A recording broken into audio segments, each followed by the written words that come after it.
Subaru, who had been blithely following the conversation, was shocked to hear the name of someone that closely related to him. But when he thought about it, things added up. Krush had been receiving guests day after day. Maybe she wasn't just dealing with influential political figures, but negotiating with merchants and bargaining for merchandise as well.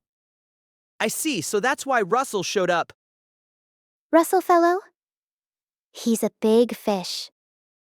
Quite naturally, Anastasia instantly recognized Russell's name. And thanks to Anastasia's information, scattered pieces of the puzzle were connecting inside Subaru. So all those people heading in and out, putting cargo in the courtyard even in the middle of the night, that was all a strategy to get merchants on her side? He remembered that on the night he'd exchanged wine glasses with Krush, servants were busily working all around the place. But they seemed to move with a purpose greater than simply gathering metalwares. They seemed to be expecting something bigger than that. Well, not like it has anything to do with me now. Subaru initially felt the urge to pursue his doubt but gave up midway and cast it aside. Whatever Krush was planning, or whatever was disturbing the economy of the royal capital, had nothing to do with him. All that mattered to Subaru now was finding a way to oppose the witch cult. There was nothing else. So why did he need to puzzle over unnecessary considerations like that? While Subaru's thoughts ground to a halt, Anastasia murmured across from him. I'll have to keep that in mind. Subaru looked up, sensing a particularly weighty tone in her voice, when he saw she was gently holding out her palm. Without thinking, Subaru took the scribble that he would need to obtain a dragon carriage. Thank you, Natsuki. You've given me enough of what I wanted to hear. The scribble in Anastasia's smile told Subaru that the conversation was over, but Rem still hadn't arrived at the establishment, and yet she'd used the word enough. When Subaru's thoughts reached that point, he realized, far too late, that something wasn't right. Was this a coincidence? Well, Natsuki, what do you think? While Subaru gritted his teeth, Anastasia addressed him casually. Her light blue eyes seemed to see right through Subaru, as if they would never let the change in his expression slip past her. Just like a con artist watching someone who'd completely fallen for her act. So you set up that whole little chance meeting in the street just to ask me about this. You got into a tiff with Krush last night and went your separate ways, didn't ya? I figured you'd be easier to read now, in all kinds of ways. Your words, your eyes, and your expressions. She tricked him. It made Subaru's blood boil, and his throat tightened. How can you be so satisfied with yourself, ambushing people like this? It pains my heart too. But it's hard to smile and trade info smoothly with our relationship. It's natural to want some insurance when you're doing business with someone you don't trust. The way she looked straight at him and pegged him as untrustworthy needled his heart. Putting a hand on his chest, Subaru glared at Anastasia with resentment. So you misjudged me just because you don't like me too. Misjudged? I'm saying you're distracted by the stupid stuff right in front of you and missing what's important, even though you'll regret your mistakes and missing the right path later. I wonder just what is right and what is mistaken here. Well, everyone's got their own opinions, but I give you mine. Anastasia cocked her head slightly while Subaru ground his teeth, her charming smile never faltering. If you want people to believe your path is just, you have to show them something concrete that backs up your claim. I don't see that in you, Natsuki. I can't help but value you less for the lack of it. Your worth is decided by what you've done. In other words, your past. No matter what you do, you can't change the past, so the worth of the Natsuki I know hasn't changed one whit. Anastasia patted her own modest chest, looking at an enraged Subaru with upturned eyes. When you make a mistake, it never, ever goes away. Hey, mister! Don't get any closer to Miss Anastasia. Mimi's super strong, okay? When Subaru unwittingly took a step forward, Mimi thrust a large staff against his face. She'd wedged herself between Subaru and Anastasia, preempting Subaru's loss of control. Thank you, Mimi. But you don't need to do anything. I'm sure there's nothing Natsuki can do. How can you just decide that I can't do anything like that? As Subaru spit and shouted, Anastasia put distance between them and crossed her hands behind her, tilting her head. Did I hit a sore spot there? Sorry if I did. But I won't apologize for using you. It's an ironclad rule among merchants to take anything that isn't bolted down. Besides, neither of us said anything that hurts us personally, did we? You asked me whatever you wanted, and you answered several of my questions, Natsuki. That's just because you led me into it. It's dirty. It's underhanded. Damn it. I told you at the start. I lie and deceive. And when I offered to put it in writing, you're the one who didn't want me to? Aren't you, Natsuki? I never said anything like that. You're the worst, master and servant alike. Eat shit! He should have remained true to his initial instinct, the distaste he'd had the instant he'd seen her face on Market Street. He should have known she was the worst of the worst from the simple fact that Julius served her. She'd manipulated him through the art of conversation into expecting that she might be trustworthy. Truly, just how much disgrace did he have to endure before people were satisfied?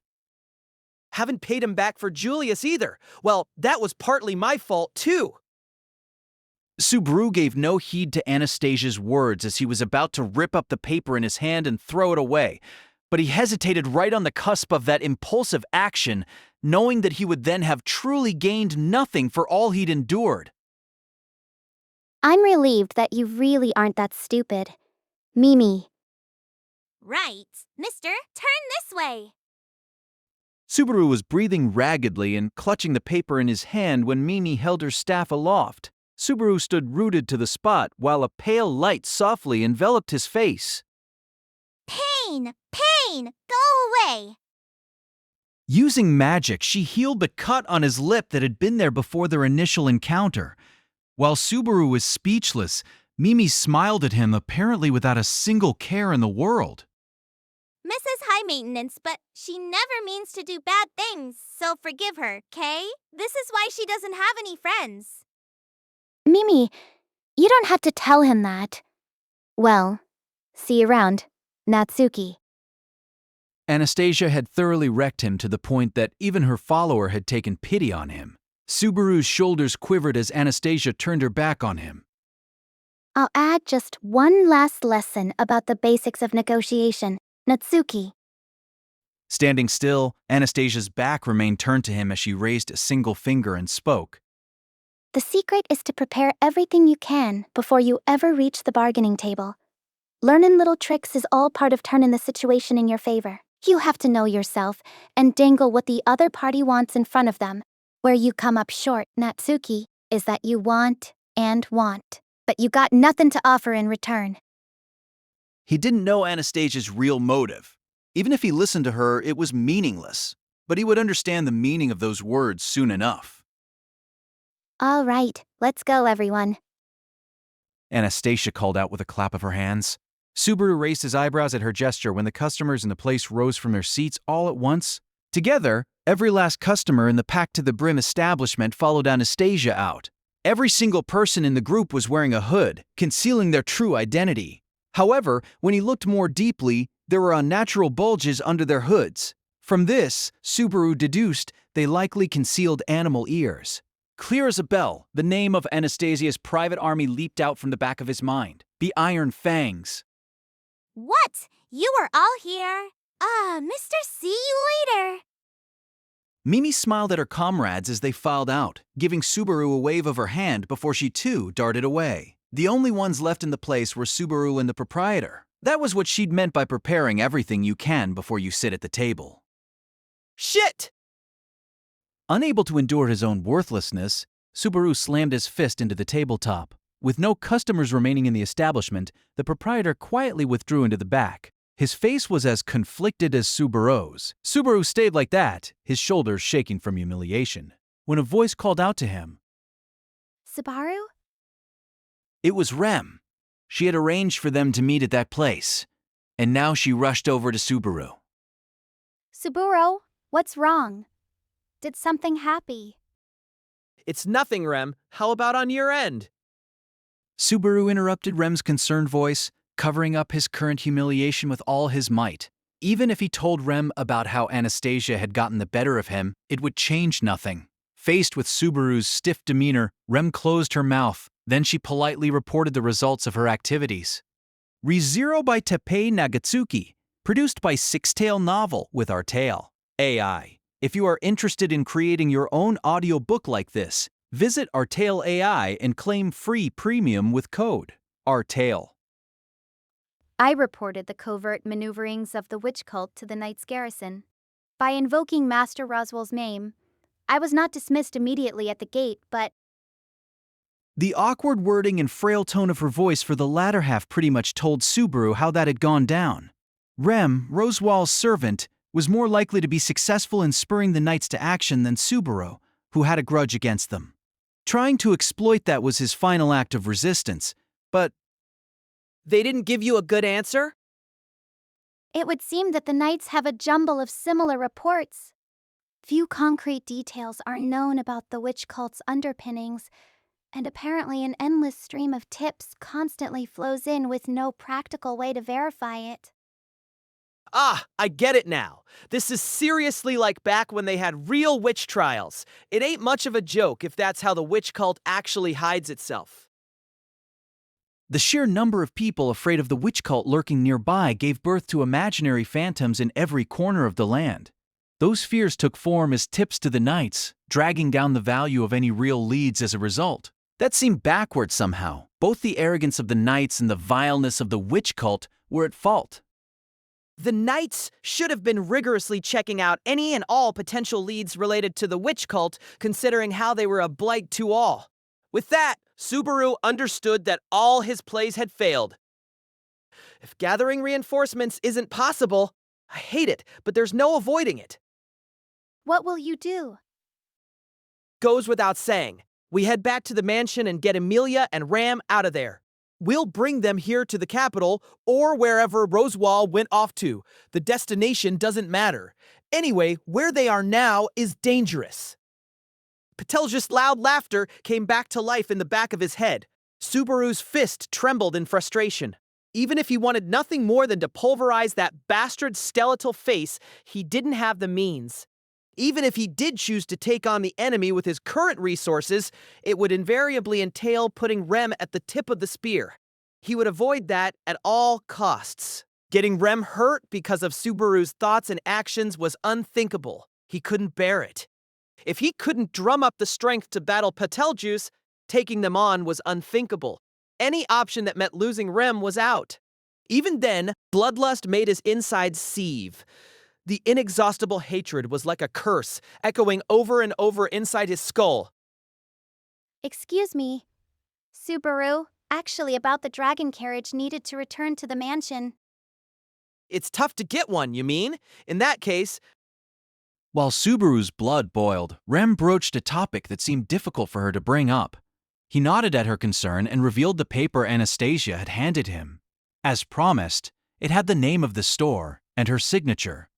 It was Subaru's consolation prize for his ignominious defeat during negotiations. if we go to this place and talk to them, they should treat us all right. I'm sure of that much. Really? Where in the world did you... As you would expect. Hexpect. Ha! Ha! You're funny, Rem. Rem, having no idea how he'd gotten a hold of it, couldn't have meant anything malicious or ironic by it. Even so, Subaru couldn't stop a dry laugh from coming out. There's no time. Let's get moving. Pulling the bewildered Rem along behind him, Subaru walked out onto Main Street, heading for the indicated store. Annoyed by the jarring, disorganized noises, he clicked his tongue as he walked along. If we can get out of the capital within half a day, we can be back to the mansion by the third day. If we do that, we should have time to rescue Emilia and them. Subaru had gone over his memories of the first time around again and again to make sure of that. The reason he couldn't state it with absolute certainty was because he couldn't rely on his memories from the second time around. Subaru Natsuki had frittered away the time that would have allowed him to compare and be on surer footing. The second time, shit, how many days was I not in my right mind?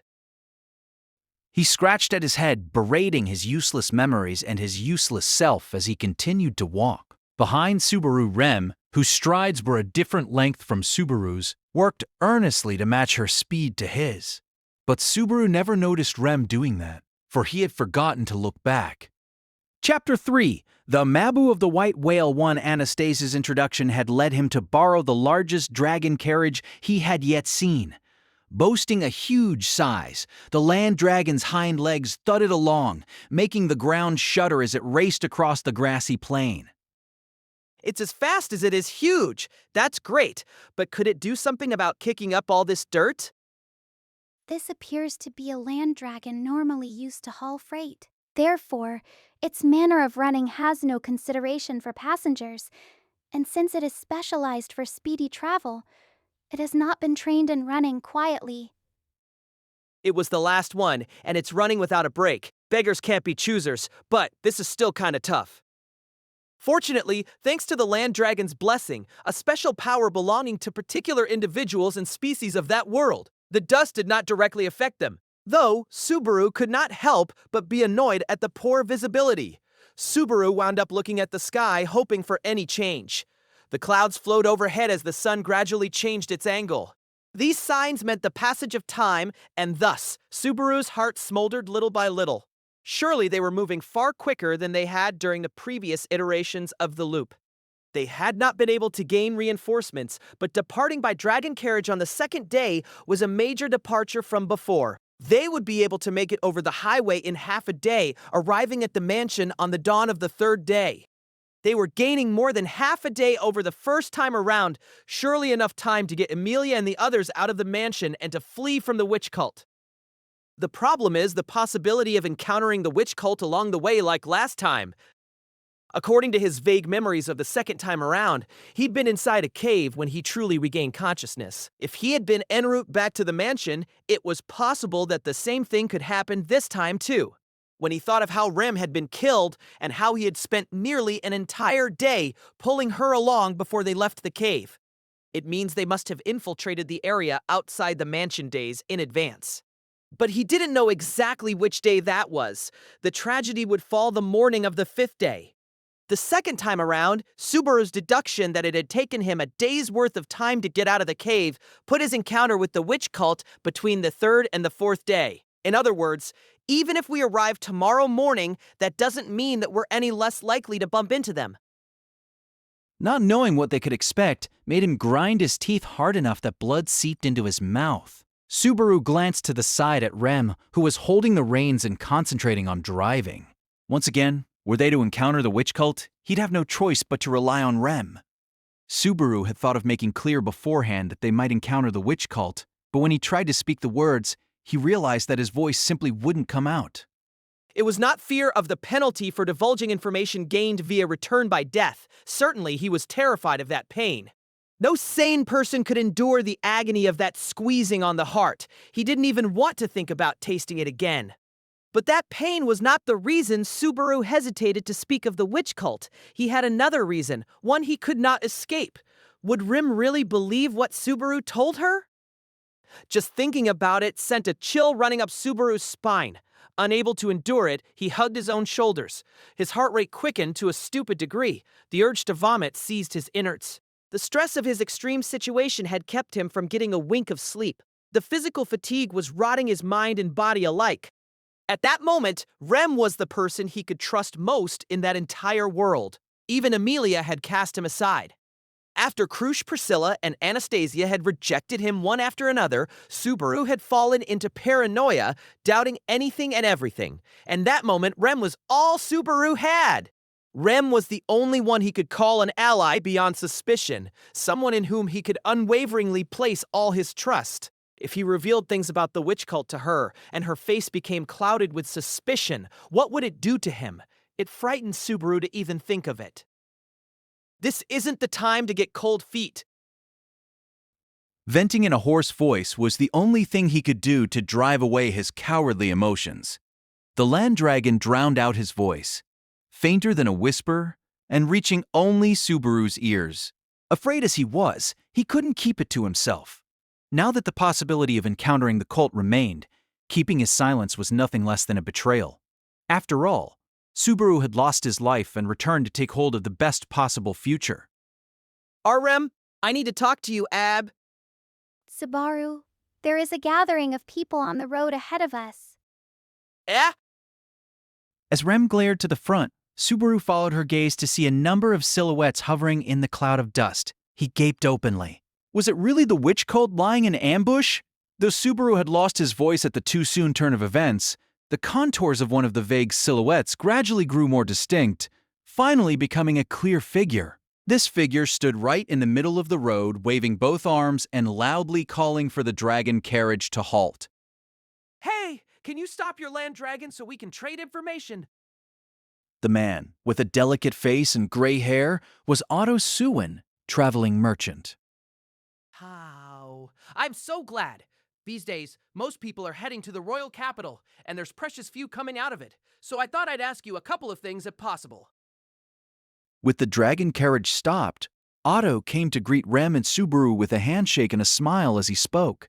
He seemed neither drunk with wine nor in sorrows about the world. He didn't strike Subaru as a wounded man. Rather, Otto the peddler felt alive and well. The memory he'd expunged of Otto desperately trying to stop him the first time around returned. Subaru tried to wash away the bitter taste of it while surveying the people behind Otto. Is everyone in this whole group a traveling merchant? Indeed they are, every last one. We're headed to the capital with a yearning for profits in our hearts. Otto replied to Subaru's question with an amiable smile. There were various dragon carriages stopped on the side of the highway, and the men, presumably the dragon carriage owners, were gathered together. There were more than 10 of them, ranging from the young to men in their 40s. Judging that Otto, Subaru, and Rem had concluded their pleasantries, they congregated around the latter two, introducing themselves by name as they began establishing the topic of conversation. The contents mostly concerned the current situation in the royal capital and changes thereof. Furthermore, the merchants spoke mainly of things like trends in coinage prices and the atmosphere in the marketplace. Put bluntly, every minute wasted there was precious. Now that he had confirmed Otto was safe, he would have been happier to pass on such mundane conversation and leave. But You'd head out now? Isn't that dangerous? It's night already. We plan to camp here tonight. You could remain with us if you like. just as Otto said, the sun was already sinking in the west with night creeping over the highway. The Liffus highway would soon be subsumed by night.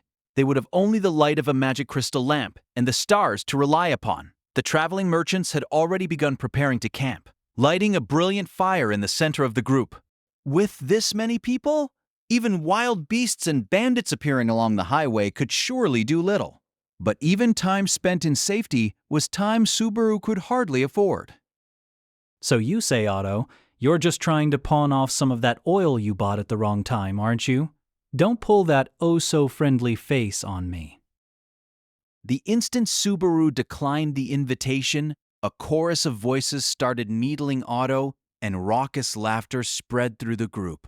Otto, the butt of the joke, pursed his lips and made a sour face. That is not my motive at all. This is purely well-intentioned. Well, you'll need food and lanterns. Though I grant you, if I could interest you in even a small bit of oil, I would like that very much. What is this about oil? Oh, I simply wound up getting something of a short straw. At present, the merchandise I am carrying is a somewhat large quantity of oil. I'd really meant to trade it in Goose Deco for a large sum, but now my very life hangs in the balance, and I must mitigate the loss as much as possible. It was plain as day that he was seeking sympathy for his plight, and a buyer for his oil. No doubt Rem understood this full well. Sympathetic as she might be, she would offer him nothing beyond perfunctory condolences. I do not know if I will be able to sell all this oil even if I go to the royal capital. If I sell it for the price of dirt, I will be bankrupt. Bankrupt! Repeating himself for emphasis, he opened the door wide for a highly generous person to take all the oil off his hands. Though the man had helped him during the first time around, it was precisely why Subaru sought to avoid getting deeply entangled now. He could pray for Otto's prospects, but at that moment, Subaru and Rem's futures came first. To get to the Mathers domain as soon as humanly possible, they could not avoid rushing along the highway at night. But just as Subaru was about to say his goodbyes, he suddenly realized something. If trust wasn't enough to put things into motion, maybe he should move them with money. Otto, there's something No, I have a business proposal. Otto's eyes opened at how the expression on Subaru's face vanished and the air around him changed. But perhaps sensing from Subaru's voice that he wasn't joking, he immediately adopted the posture of a salesman. If it is business, I will listen to anything you have to say. Dear customer, how may I be of service? I'll buy every drop of oil in your dragon carriage. In return, give me a hand. Every merchant with a land dragon here. If your services are for sale, let me buy everything you have. At first, the merchants looked at one another and laughed at Subaru's business proposal. But when Rem, sensing what Subaru had in mind, lifted up her sack and showed everyone the coinage within, the expressions of all the men who dismissed it as a joke changed in an instant. After that, Otto acted as the ringleader and recruited those willing to participate. As a result, of the 14 traveling merchants in that place, 10 decided to go along. The conversation had a rocky start, but Otto's proposed split of the profits neatly resolved the issue. Everyone will entrust their cargo to the 4 with the largest dragon carriages. The net proceeds from joint sales in the royal capital will be distributed at a later date. The sales will offset the freight cost of accompanying Mr. Natsuki, thanks to Otto's skill in bringing everyone to a consensus. No doubt an effect of his desperation when faced with the chance of a lifetime. He was unanimously voted to represent the group. I'm pleased that you're buying up my oil, but what do you intend to use all these dragon carriages for? Seeing Subaru with his arms folded, concerned about their departure time as he watched fellow peddlers transferring their cargo, Otto asked him, We're on our way to the Mathers domain. I happen to be a manservant working for Marquis Mathers, you see. I'm aware of him, Marquis Roswaal L. Mathers, with his penchant for demi-humans. They say that he is an eccentric, even by the standards of Luganic nobility. Had Ram overheard that appraisal, she would have no doubt been indignant. Subaru's shoulders sank at Otto's description. Well, no denying that. It's true, he comes off as a perv. But he is your employer, you say? I broached the subject because I rather expected a reply of that sort. Though I must confess that you do not look like a nobleman's servant, Mr. Natsuki. I'm still in training. I only make the grade in sewing and making beds so far. Either way, I'll trust your story about serving the Marquis.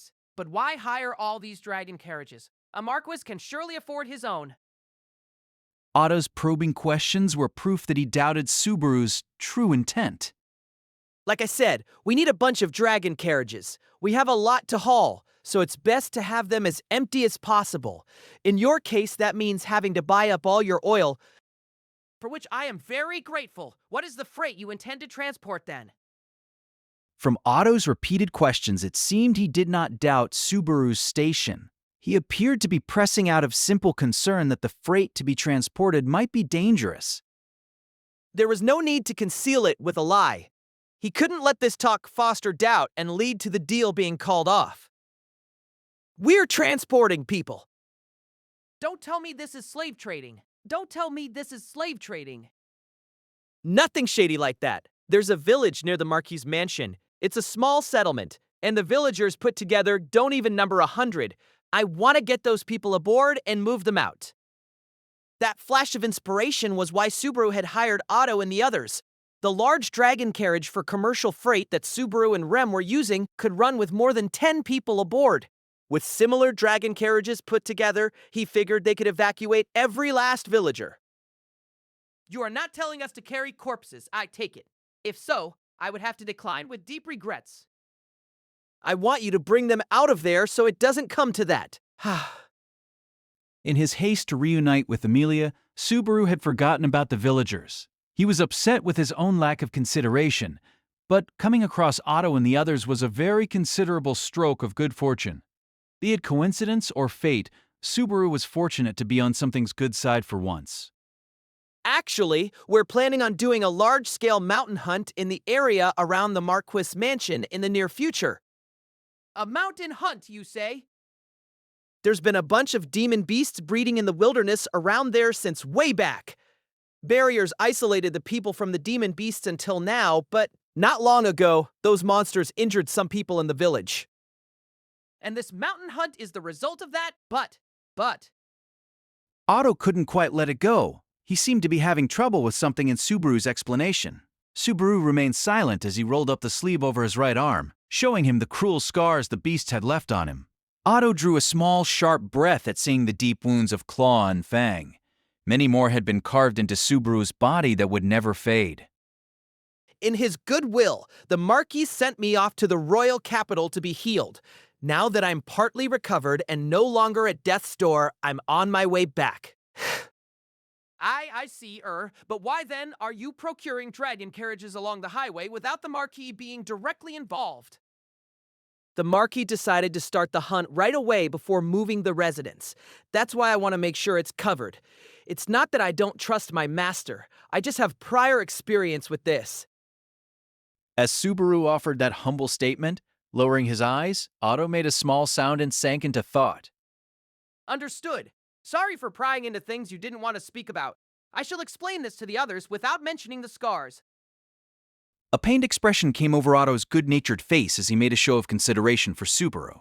No doubt he regretted unintentionally dredging up Subaru's past trauma.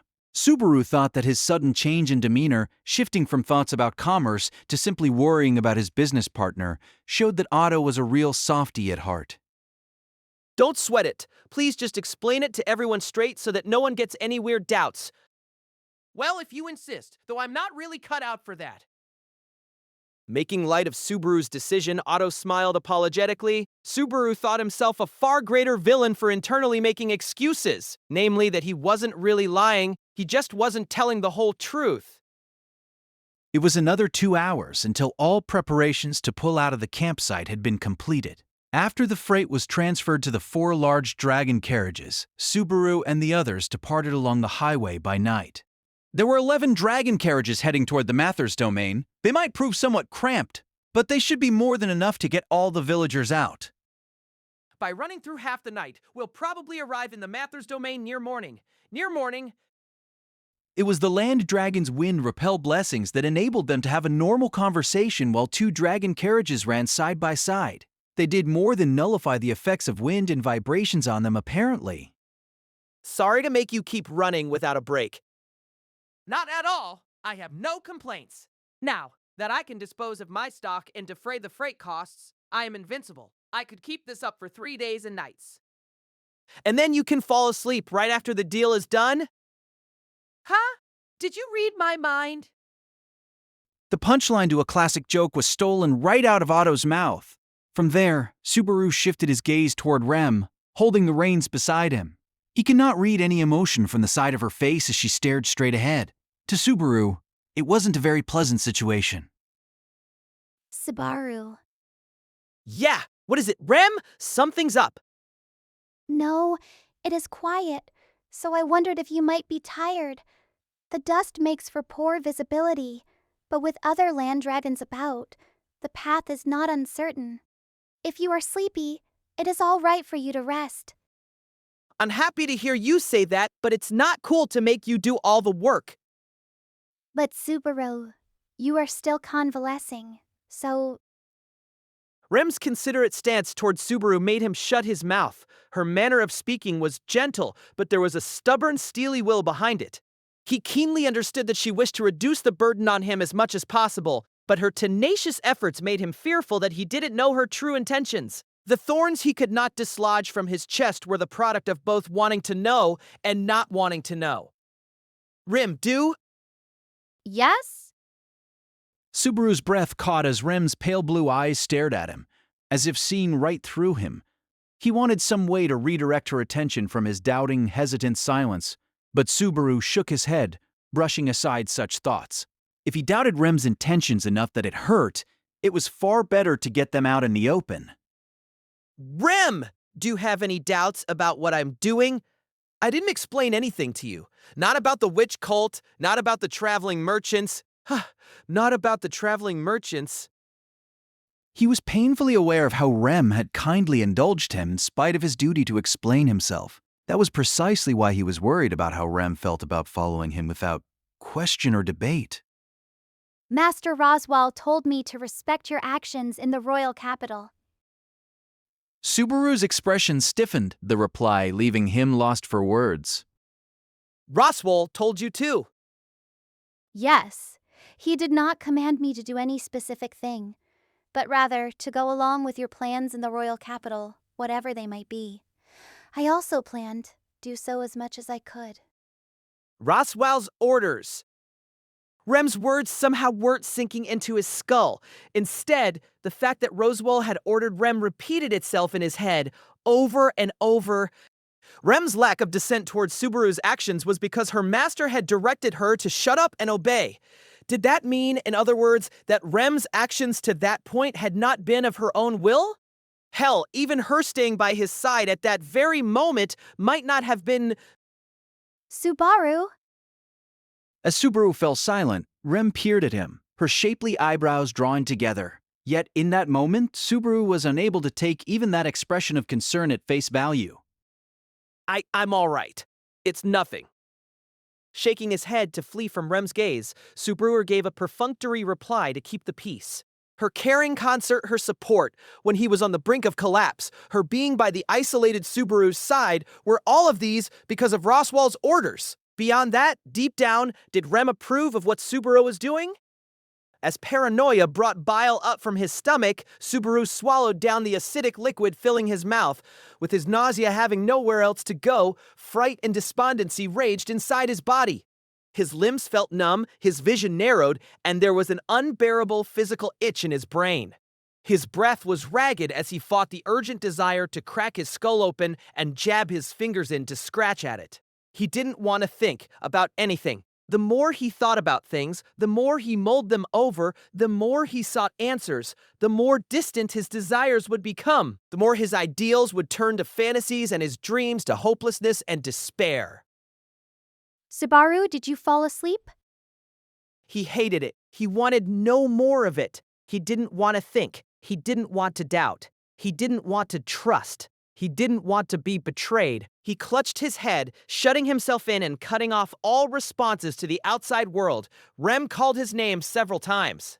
Seeing that there was no response, she gave up after a while and shifted her gaze back to the highway. By then, Subaru had finally, and by his own hand, become truly alone in that world.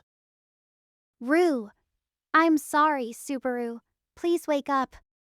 Subaru sensed someone calling him and shaking him awake. The touch on his shoulder roused him from the abyss of unconsciousness.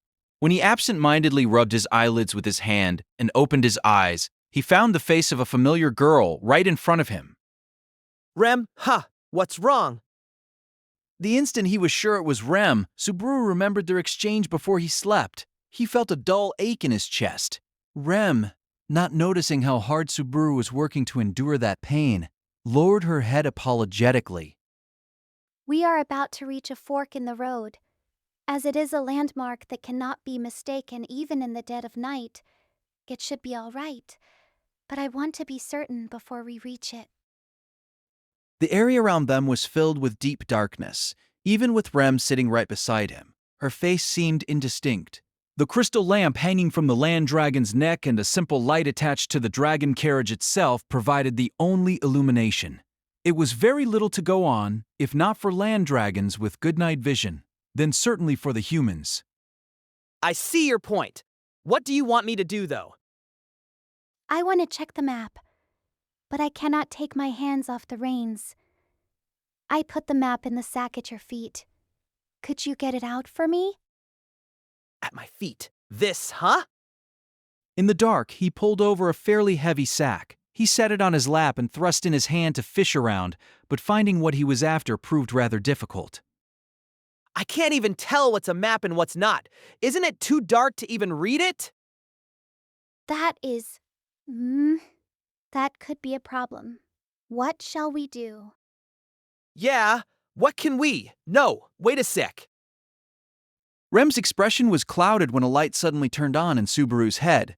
Once again, he searched at his feet, picking something out of a different sack, the one with Subaru's personal belongings. Oh, I found it. He took out the object, cool and hard to the touch, and thrust it in Rem's face. Right in front of her wide eyes, Subaru pressed the power button of something he hadn't held in ages. It hasn't been charged in a while, so I hope the battery isn't dead. Oh! After a single tense moment, the boot-up sequence appeared on the screen. A few seconds later, a dazzling light shone from Subaru's hand. Rem looked at Subaru with surprise at the brilliant sight. Subaru, what is that? Lost future technology.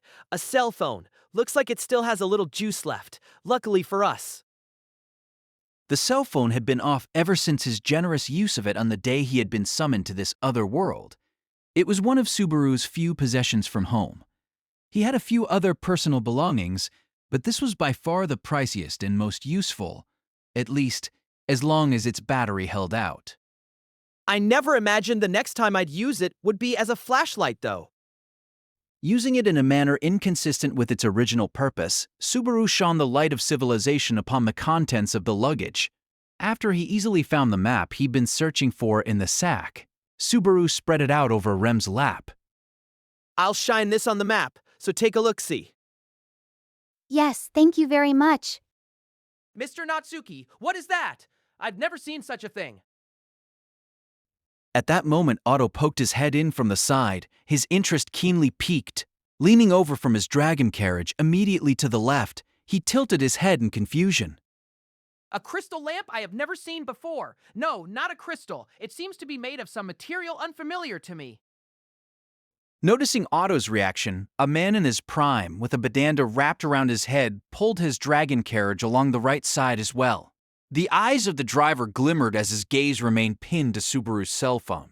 Ordinarily, their reactions would have doubtlessly brightened Subaru's mood, inspiring him to casually show off and brag. However, the current Subaru was in no mood for such pleasantries. Sorry, it's a secret item the Marquis gave to me. If I told you about it, you might vanish without a trace. Best to forget you ever saw it. Whew, that secretive explanation just reeks of money. Ha! Otto's interest seemed to have only deepened, but before a long cover-up conversation became necessary, Rem lifted her head from the map and nodded. I realize where we are now. A little farther and we should be able to see the great flugel tree. From there, we take the road northeast and enter the Mathers domain shortly after. The Great Flugel Tree? The Great Flugel Tree is a huge tree found along the Liffus Highway that seems to pierce the very clouds. The tree really is huge, like you wouldn't believe. According to legend, a sage named Flugel planted it. So that's why it's the Great Flugel Tree. Why'd the sage do that, anyway? Well, this was hundreds of years ago, you see. Aside from the story of how he planted the tree, next to nothing is known about Flugel. Not even why he is treated as a sage. The hell is that? Why treat him like a big shot if you don't even know what good he's done? Subaru was itching to hear the rest after Otto's incomplete account, but when he saw that Rem and the other merchants weren't adding to the story, it was apparent that his exploits really hadn't been passed down. Subaru mulled over the thought, and around half an hour later, he saw the great tree for himself, to his shock. Whoa, yeah, incredible is about the only word I can use for it. The venerable tree, its branches rising into the night sky, towered over Subaru and the others with an overwhelming presence. Its size dwarfed the trees from his old world that were often said to be more than 1,000 years old. According to Otto, this specimen was centuries old, making Subaru wonder if plants grew at a much faster pace in his current world. Before he realized it, he was seized by a considerable sense of awe. The enormous tree had put down its roots not in a great forest, but alone in an open field. Along the Lippus Highway, there was no landmark more prominent. Passing by the calmly towering great tree, the dragon carriages headed northeast in accordance with the map.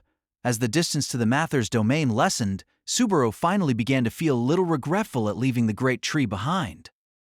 Geez, this isn't the time to get all sentimental Ah? If he had been less troubled, he might have taken a picture of it with his cell phone. Subaru, who was sitting on the driver's seat when he had the thought, felt uneasy as he redirected his attention from the great tree. Where'd the bandana guy to the right of us go? Subaru could see no sign of the dragon carriage owner who had shown interest in his cell phone while running on their right. Subaru checked behind him to see if it had suddenly slowed down, but he saw only the dragon carriage that had been running behind the bandana man. He was gone from the convoy, leaving an empty space. Don't tell me he was so enchanted by the big tree that he wandered off. What is it, Mr. Natsuki? Are you looking for something? Not something one of your guys, the one who was running on this side till just now. A manly-looking guy with a bandana. This ain't the time to go tree climbing like a little kid. Subaru harshly answered the carefree Otto with sarcasm, inwardly scolding him for poor management. But Otto, on the receiving end of that annoyance, stared blankly and tilted his head, as if he had no idea what Subaru meant. What are you talking about? No one's been on the opposite side of you. How? Huh? Subaru's mouth hung open, and the meaning of the reply failed to sink in. What are you saying? He was all curious and staring at my cell phone just earlier, same as you. Ah, so it's called a cell phone? Wait, can you guarantee my safety for having heard that? I don't want to disappear. Pray. Don't play games with me. Subaru roared at Otto, who was casually ignoring Subaru's question as if he thought it was all some big joke. Subaru looked to the right again, but the gap was as wide as before, and the carriage that should have been there nowhere to be found. Then, as Subaru stared at the gap, his field of vision suddenly became indistinct. He sensed a blur, as if there was a haze right before his eyes. Subaru blinked several times, but that did not wipe away his unease. The dark, empty space continued to run parallel to Subaru and Rem's dragon carriage. The darkness was terribly ominous, and he couldn't help the nervousness welling up inside him. That was why Subaru opened his folded cell phone, shining light upon the gap to drive away the darkness. He meant to look for a trace of the person who should have been there, and to ascertain the source of the uncanny feeling that just wouldn't go away. And within the shining light, Huh? There, floating in space, Subaru met a truly gigantic eye. The next moment, something roared and mist covered the Liffus plains. Mist. Bathed in a powerful gust of wind, Subaru felt like he'd been smacked in the face. Pounded by the gale, Subaru's body floated up, in danger of being tossed from the driver's seat altogether. He instantly reached out, but his fingers found nothing to grasp. Subaru's body flew straight forward, hurtling toward the darkness, or it would have, if she had been a moment later. Subaru? His collar was grabbed from behind, forcefully pulling him back down. The hard impact of his butt upon the seat made him see stars. Amid them, he saw Rem, holding him down while handling the reins. Rem's mouth was open as she abandoned her usual neutral expression, howling desperately. Her shouts became a chant. Mana gathered according to Rem's will, transforming the world around them with magic to create spears of ice as long as Subaru was tall. In the blink of an eye, 3 frozen missiles formed in midair, shooting out like arrows with incredible force. The ice spears raced through the sky, landing with a sound like steel smashing stone, and the darkness before them was shattered. Oh, wah. The next moment, Subaru was grabbed by his neck once again and instantly hoisted straight up. As he floated upward and away from the driver's seat, he saw the dragon carriage beneath him. The land dragon, not realizing its passengers had vanished, continued kicking up dust as it sprinted along the highway with all its might. In the next instant, a hit from the side with enormous mass behind it reduced the dragon carriage to splinters, sending the land dragon hurtling along with it. The unadorned vehicle for hauling commercial freight was torn apart like paper. The huge animal, slammed into the ground, burst apart from the impact, turning into a smear of blood, innards, and fragments of flesh on the highway. Subaru's mind went blank from the overwhelmingly unreal spectacle. Then I do it. He thought he heard a shout from right beside him. A second later, his body landed on a hard floor. The dull pain coursing through his shoulder and hip dragged his mind back to reality. However, the blows assailing him, one after another, gave him no opportunity to lift up his head.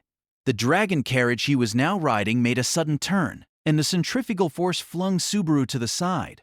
When the vehicle tilted, the rope wrapped around his fingers was the only thing keeping him from being hurled right out. Turning his head, he came to realize that he'd leaped onto Otto's dragon carriage. Wrapping the rope for securing freight around his wrist, Subaru tried to get up amid the shaking.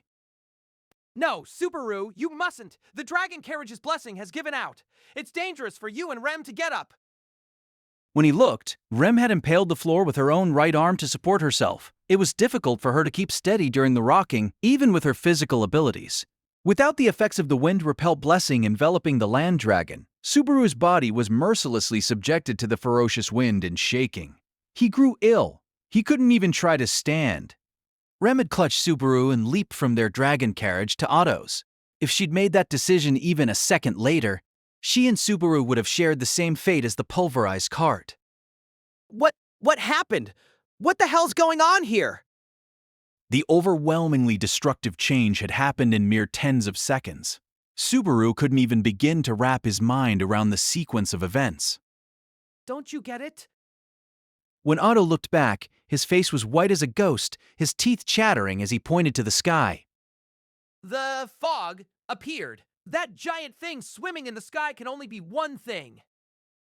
It was as if Otto was convincing himself because he refused to accept it. He grudgingly shook his head, convulsing with fear as he desperately drew air into his lungs and shouted with all his might. The white whale! As if responding to Otto's shout, the white whale's roar shook the air, echoing across the plains. The white whale! Subaru knew he'd heard the name during the first time around. The name of the monster shrouded in mist that had shut off the highway. With the highway blocked due to this creature, he'd had to take a huge detour to get back to the mansion. One might say it was the reason he didn't get back before the witch cult's onslaught. But until that moment, Subaru had never laid eyes upon the monster itself. Furthermore, Subaru had forgotten its existence. He couldn't deny that he'd been too naive. Namely, that How could it come out like this right now? Subaru knew that the highway was closed whenever the white whale appeared. The first time around, the blockade had occurred on the third day of Subaru and Rem's journey back, due to the appearance of the white whale's mist along the road. And that moment was the night of the second day. No doubt the royal capital would be informed of the appearance of the mist in the morning, with the highway sealed during that day. That night was the only one when they were unaware of the white whale's presence, and they had blundered into the menace. To think, running into the white whale! Oh dragon, please deliver us! With hollow eyes, Otto murmured a prayer to the dragon in search of salvation. As Otto lost the will to fight, and even his very spirit, Subaru saw with his own eyes how, among traveling merchants, the existence of the white whale was synonymous with absolute terror. The previous time around, Otto had indicated how the white whale was an evil omen among all merchants. Otto's lips trembled, his mind somewhere else as he managed the reins.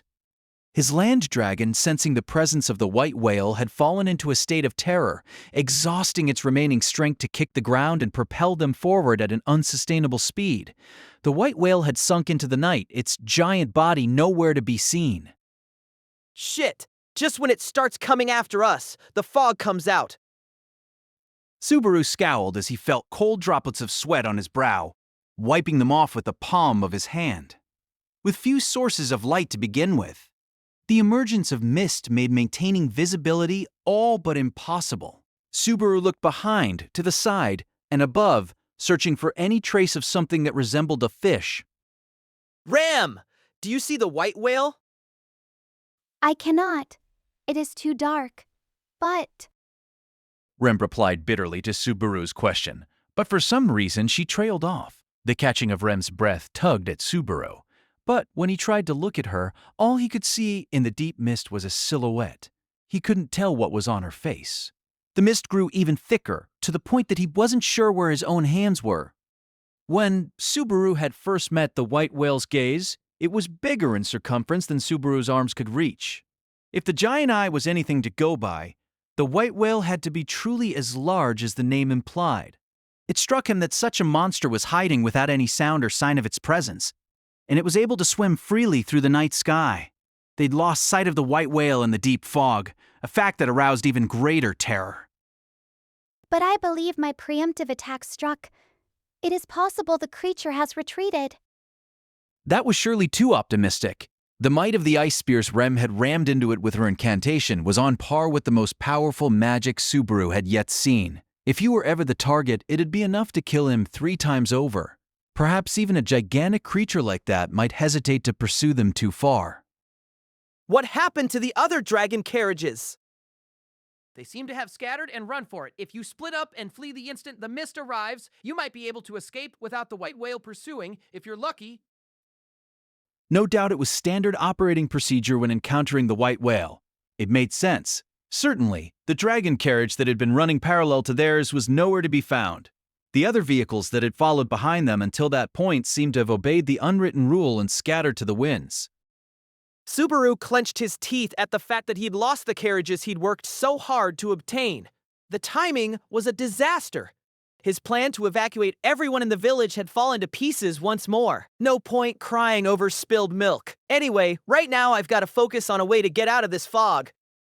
As the rocking jostled his internal organs, Subaru pushed aside all other concerns until after they escaped. They had few cards to play to deal with the immediate crisis. Now that his own dragon carriage was unavailable, he needed at least Otto's to get back to the mansion. That was why, right then, they had to get past that dangerous fog. World now cavity lined by giant teeth resembling rows of millstones suddenly opened wide before their very eyes. The overpowering violence of the sound and the blast winds of its thunderous roar sent the land dragon reeling. The ground split, tripping up its feet, and the dragon carriage's wheels lifted as the wagon tilted far to the side. The canopy holding down jugs of oil broke, and the cargo went flying outside. Subaru, holding his cord, was in danger of being thrown out himself. Subaru desperately clung to the wagon as he saw the enormous mouth lined with filthy teeth in front of them bearing down, seeking to swallow them whole. It was in that moment that Subaru truly grasped just how little he'd understood.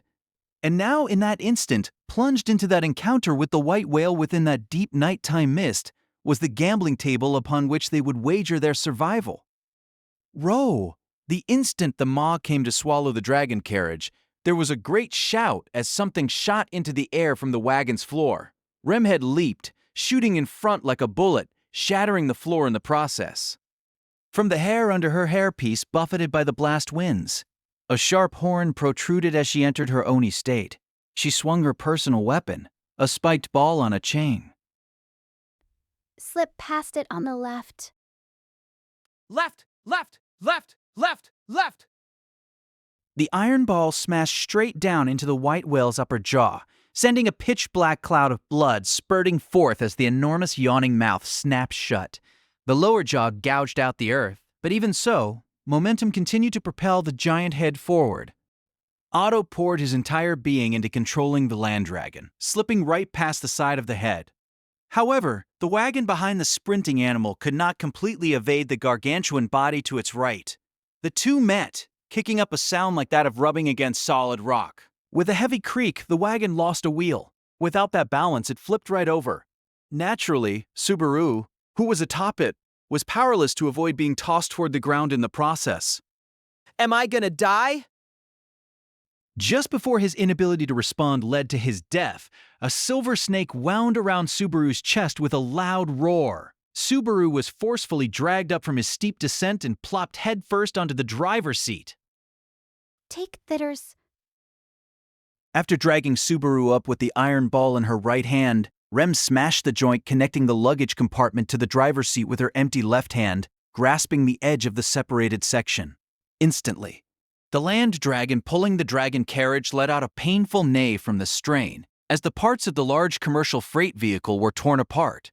Even if half of it was gone, it was a supersized bullet made of almost as much wood as a log cabin. It squarely struck the white whale's straying belly. The white whale thrashed, its tail blasting apart the earth and the trees, kicking up clouds of dust. Did you get it? Even if Otto didn't know what had just happened, he'd surely noticed the fact that most of his dragon carriage was missing. His voice was tinged with bitterness as he sought hope that would warrant the sacrifice. A roar made the air tremble as an even worse mist blotted out the light. From the pressure bearing down on them from behind, one known as absolute despair, he knew that hope had been shattered.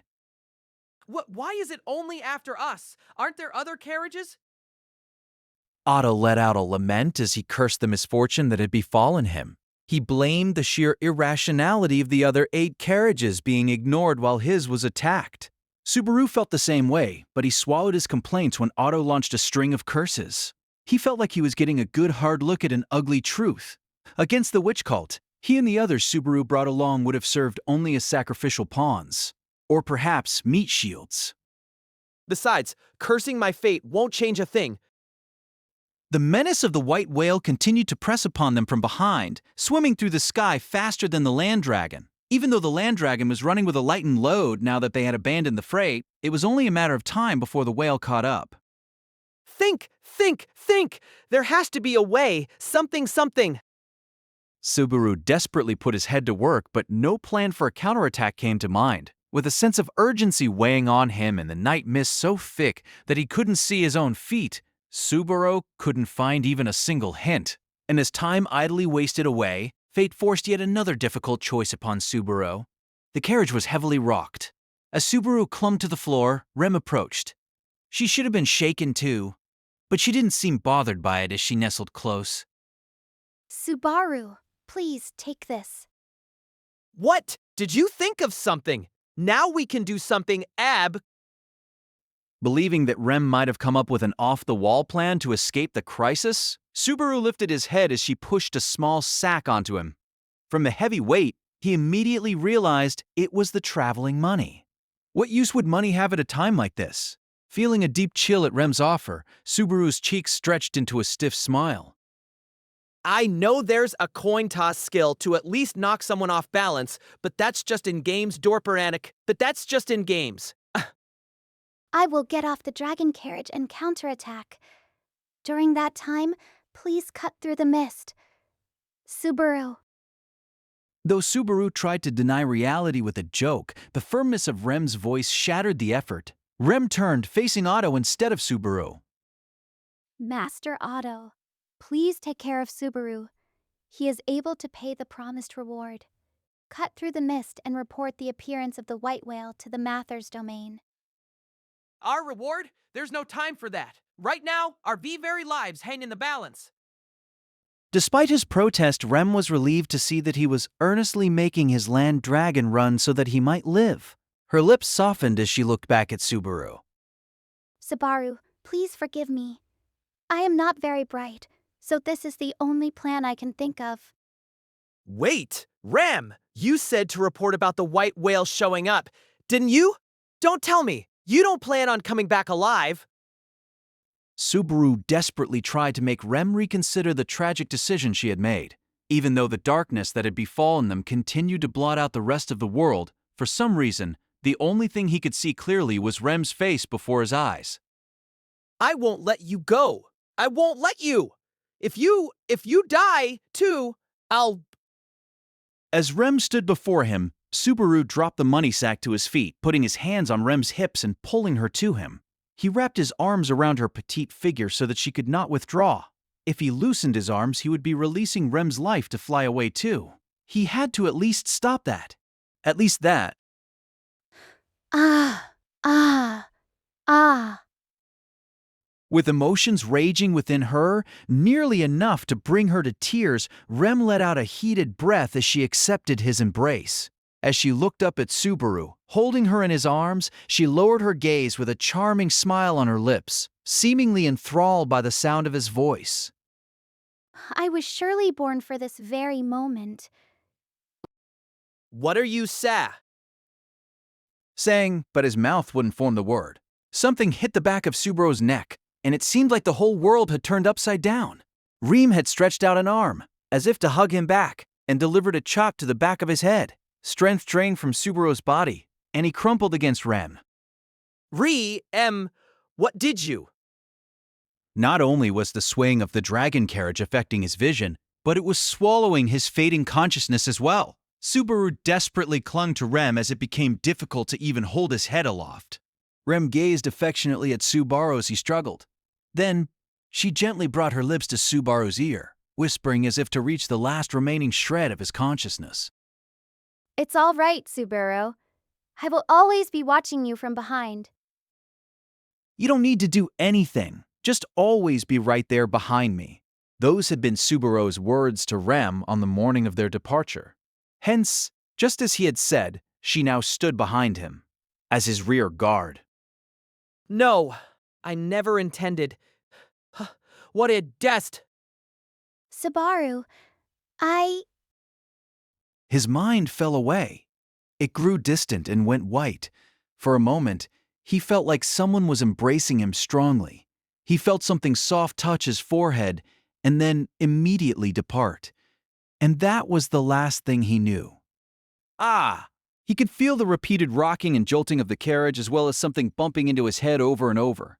Gradually, it called to Subaru's blanked-out mind, bringing him back to reality. He tried to lift his head and sit up, but the rocking was fighting him. His hand was slippery, and he was about to fall onto the floor headfirst once more. But this was averted because something heavy was pressing down on his belly. The pressure on his gut came from something hard. When his hand touched it, he knew from the texture that it was money of some sort, and the memories from just before his consciousness faded rushed from back of his mind. Rem! Mr. Natsuki? You're awake? Subaru cast aside the bag of traveling money on his stomach, remaining seated and leaning back on his hands as he looked around. The world was still mired in darkness, but the sound of violent shaking told him that he was still on the dragon carriage. And, noticing that Subaru was up, Otto turned his head to check on him. Please do not move. You hit your head, and the carriage's blessing has been gone for some time. Even now, the land dragon is running with all its strength. I have no time to be concerned about you, Mr. Mitsuki. Never mind any of that. Rem, what happened to Rem? Shouting back, Subaru searched every corner of the driver's seat for the girl. Without the wagon, the dragon carriage was very cramped. Anyone would understand in an instant that there was no need to search. Yet even so, until he checked for himself, he just couldn't accept that she wasn't there. Answer me, Otto. What happened to Rem? That young lady and a thin stay. Realizing that Subaru's voice was rough, agitated enough that he might pounce at any moment, Otto no doubt hesitated to reply because he knew how dangerous things were. Disembarked from our dragon carriage to engage the white whale so that we could have a chance to escape.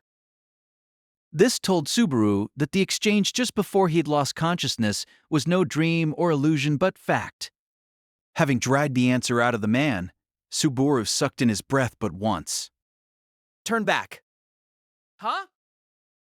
I said, turn back. Rem, we have to save her. Turn back right now. Subaru leaped into the narrow driver's seat and grabbed Otto by his collar, confused and still occupied with controlling the land dragon. Otto was unable to respond to Subaru's act of violence. His face went pale as his collar was grabbed. Are you serious? Turn back and do what? Did you not see how terrifying that monster is? It's suicide. I'm telling you to go back to where we saw the monster so we can save Rem. Damn it. When Otto refused his command, a vein bulged on Subaru's forehead as he shouted in anger. The menace of the white whale had been burned into Subaru's very eyes. The giant creature swam through the air faster than a land dragon could run. A single casual slap of its tail could rend a carriage asunder. Even within the blinding mist, it unerringly located its prey. Even Rem's magic hadn't inflicted any damage. Without doubt, it was the largest and mightiest of all the foes he had seen since arriving in this other world. Compared to the menace it posed, dealing with Elsa, classified as a human being, and the pack of countless Urugarum was far easier to plan for.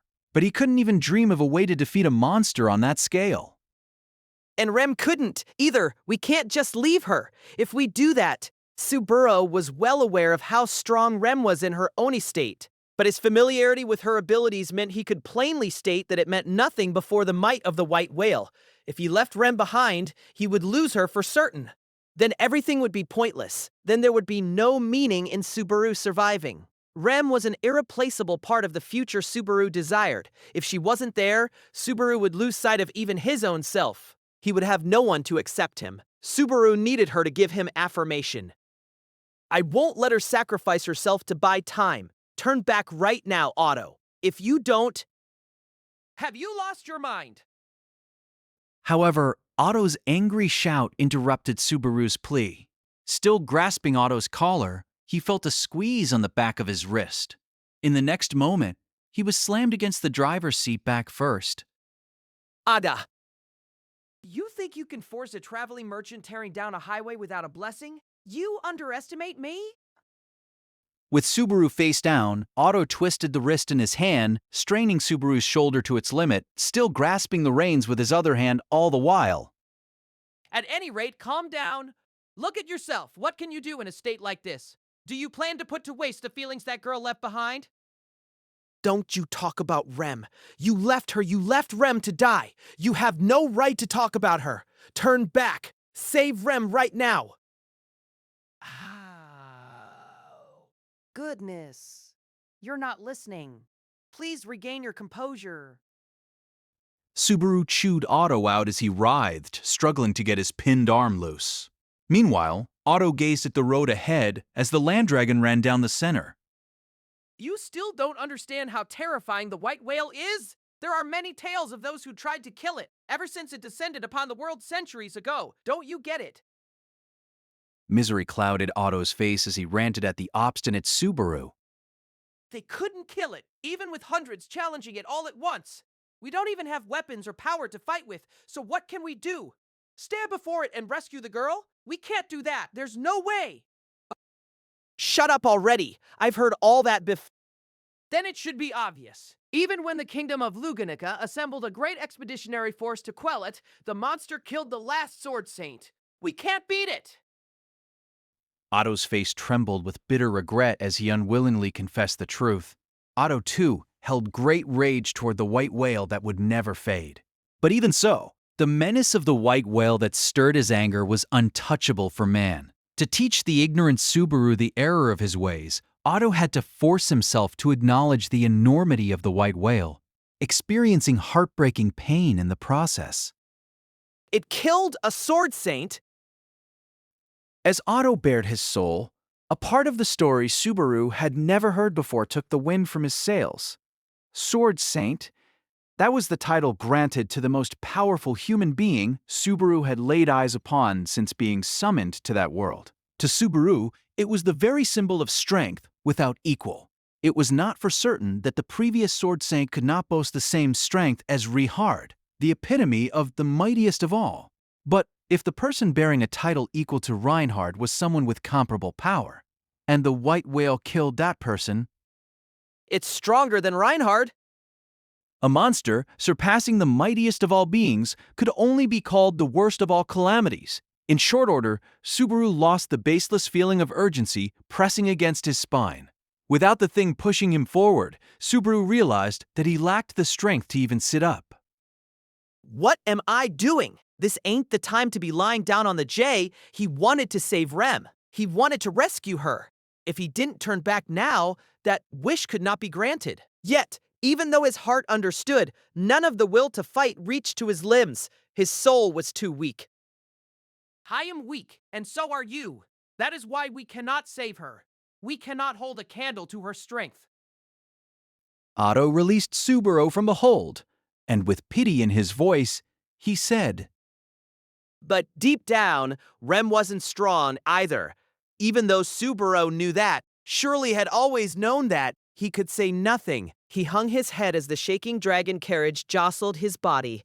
The land dragon continued forging ahead straight through the night mist. Rem remained behind them, abandoned as the dragon carriage grew distant, pulling Subaru farther and farther from her. He stayed bent over like that as time passed, maybe 5 minutes, maybe 10. Mr. Natsuki, that's... Otto, having made the land dragon run in silence until then, seemed to doubt his own eyes as he called out to Subaru. Subaru lifted his head and clawed his way to sit beside Otto on the driver's seat, looking in the same direction, and found a light flickering amid the darkness. There is mist in the way, but that is the light of a crystal lamp. We made it out of the mist?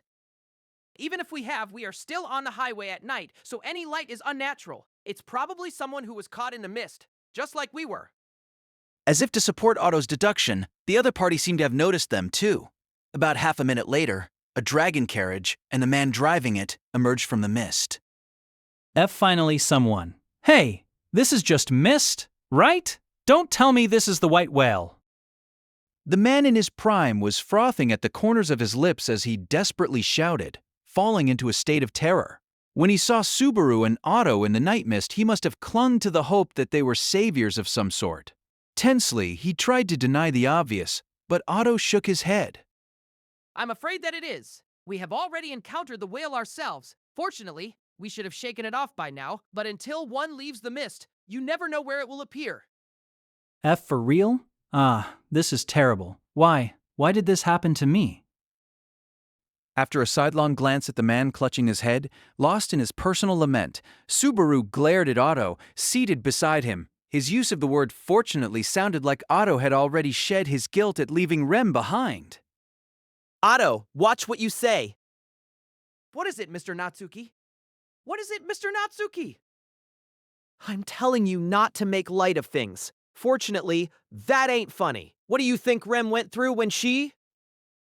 As far as leaving Rem was concerned, Subaru and Otto stood in the exact same place. Despite that, Subaru was angry when he thought about Rem, an effort to assuage his own feelings of guilt. Subaru understood. He'd understood all along. The idea that Rem, left behind, would stand before the white whale, exercising her wits, and survive. It was nothing but a fantasy, not even wishful thinking. There, inside that mist on the third time around, Rem had died, again, to save him. Rem? Who is that? His thoughts of Rem's tragic resolve were undermined with shocking ease. Huh! Who is this Rem? There was no one by that name among the traveling merchants who scattered. Of whom are you speaking? Otto tilted his head, not understanding what Subaru had meant. To Subaru, that casual treatment toward her existence was like trampling mud all over her noble spirit. He swung his fist into the side of Otto's face at full force. Instantly, the reins communicated the chaos atop the vehicle to the land dragon, resulting in the dragon carriage swerving violently to the right. Having lost his footing, Subaru crashed backward onto the driver's seat as the man he'd just struck hit the seat on his side. What was that for? Don't mess with me! Unbelievable, said Otto's wide-open eyes in response to Subaru's act of violence. But Otto's words and actions were just as unbelievable to Subaru. What the hell are you saying? Asking who Rem is. She's the girl who stayed behind so we could get away. Don't mess with me. Do you have a death wish? I'm telling you, I don't understand what you're saying. You're just spouting strange things all of a sudden. Did seeing the white whale drive you mad? Even in the face of Subaru's accusation, Otto proclaimed his own innocence. Subaru's field of vision was dyed crimson by fierce, irrepressible emotions. The passage of every second felt agonizingly slow as the bloodlust seething through him commanded him to snap the slender neck of the man before him. And just as his hand stretched out to wring the life out of the ingrate, What are you two doing? This isn't the time to argue. We have to get out of the mem. Me? the man in the dragon carriage alongside them, in shock, as he saw the angry quarrel on the verge of escalating to murder, shouted to try and stop them. But his voice did not reach the two, and was lost in the heat of the moment. It was Man's next action, after he spoke, that broke up the ugly dispute. Getting out of the mist and running from the white whale comes first, doesn't? The man was continuing his realistic, heartfelt logic. Behind him, the dragon carriage was sucked into the giant mouth of the white whale, vanishing from Subaru's and Otto's field of vision in the span of a single second. The head of the white whale turned upward, swallowing the dragon carriage and land dragon whole in a single, enormously weighty bite. As wood and steel were crunched together, the land dragon let out a death cry as its flesh was ground between the millstone-like teeth. The great scream and the sound of its annihilation drowned out the voice of the man, no doubt similarly turned to mincemeat. Whoa. You? The silent approach of the enormous creature shocked both Subaru and Otto beyond words. Otto's knees trembled as he beheld the awesome spectacle of the white whale once more. Subaru's eyes were wide, unblinking. Why are you here? The white whale, still alive and well, did not pay the slightest attention to the two little people right beside it as it licked its lips, savoring the dinner spreading through its mouth. Your being here means... What happened to the girl who had stayed behind to draw away the monster? With the overwhelming creature before him, he couldn't help but demand an answer. Naturally, the white whale offered none. Having finished its chewing, it moved its giant eye down to look at the dragon carriage beside it, and Subaru as it assessed its next prey. Ah. Oh. Ah. Otto shouted, cracking under the pressure before the creature even moved. The land dragon, also panicking due to the white whale's presence, increased its pace to a gallop without a command from its master. The distance between them and the monster widened in the span of an instant, but then the white whale swam faster. Why? We should have shaken it off. Why is it? On the driver's seat of the accelerating dragon carriage, Subaru remained sunk in despondency. Otto, driven to the edge of his wits, wailed as they cut from the right of the head to the left. Why is it after only us this stubbornly and all this darkness? Why? Do I have some sort of target painted on my back? Otto wailed as he took the crystal lamp attached to the dragon carriage and threw it away. Even if it was futile, he wanted to hide from the white whale's eye, even if only for a tiny moment longer. But Otto's shout suddenly called an image to the back of Subaru's mind. During his lament, Otto had wondered aloud if there was a bullseye on the two of them that the white whale was doggedly following. If there was any reason why it was so focused on them, then It couldn't be. Subaru pulled himself up to the driver's seat, doubting his own eyes as he stared toward the white whale swimming behind them. Within the night, mists, the darkness all around obscured the creature's giant frame. However, when Subaru strained his eyes, he could just make out something on the head of the white whale facing them. He saw a twisted, spiraling horn protruding from its head. With his own eyes, he'd also seen horns on the Urugurum, the wild demon beasts living in the forest around the mansion that resembled oversized dogs. And he'd learned from experience that those demon beasts, said to be born from the power of the witch, were attracted to her scent, given off by Subaru. In other words, That monster, the white whale, is a demon beast too? when he voiced the hard-to-believe possibility, he shook his head at the unpalatable reality. But when he thought about it, everything fit. It explained why the white whale had found their dragon carriage first out of all the ones that had scattered. It explained why it had obstinately pursued Otto from the moment Subaru had come aboard. It explained why the creature had pursued that dragon carriage after Rem had resigned herself to death to buy them time. He recalled how Rem had hesitated to tell him something about the white whale as it pursued them through the darkness. That was when Rem had realized it. The white whale is drawn to my body. The white whale had assaulted them in pursuit of Subaru, in pursuit of the scent of the witch. Rem had realized that fact before anyone else. To protect Subaru, she disembarked from the dragon carriage in a bid for more time. To protect Subaru, for Subaru's sake alone. No, Rem. Because of me. Because of me. Subaru lowered his head and sank down, fighting back the overflowing sorrow within him. The knowledge that Rem was gone, and that he bore all the responsibility for losing her, weighed heavily on both Subaru's mind and body. Mr. Natsuki, Stricken by despair, Suguru felt Otto pat his shoulder from behind. His fingers were shaking, his voice dry. He trembled as he looked in Otto's direction. Otto, please die. The next moment, the shove to Subaru's shoulder easily sent him tumbling from the dragon carriage. Huh? His field of vision inverted as he violently tumbled down, losing track of which way was up.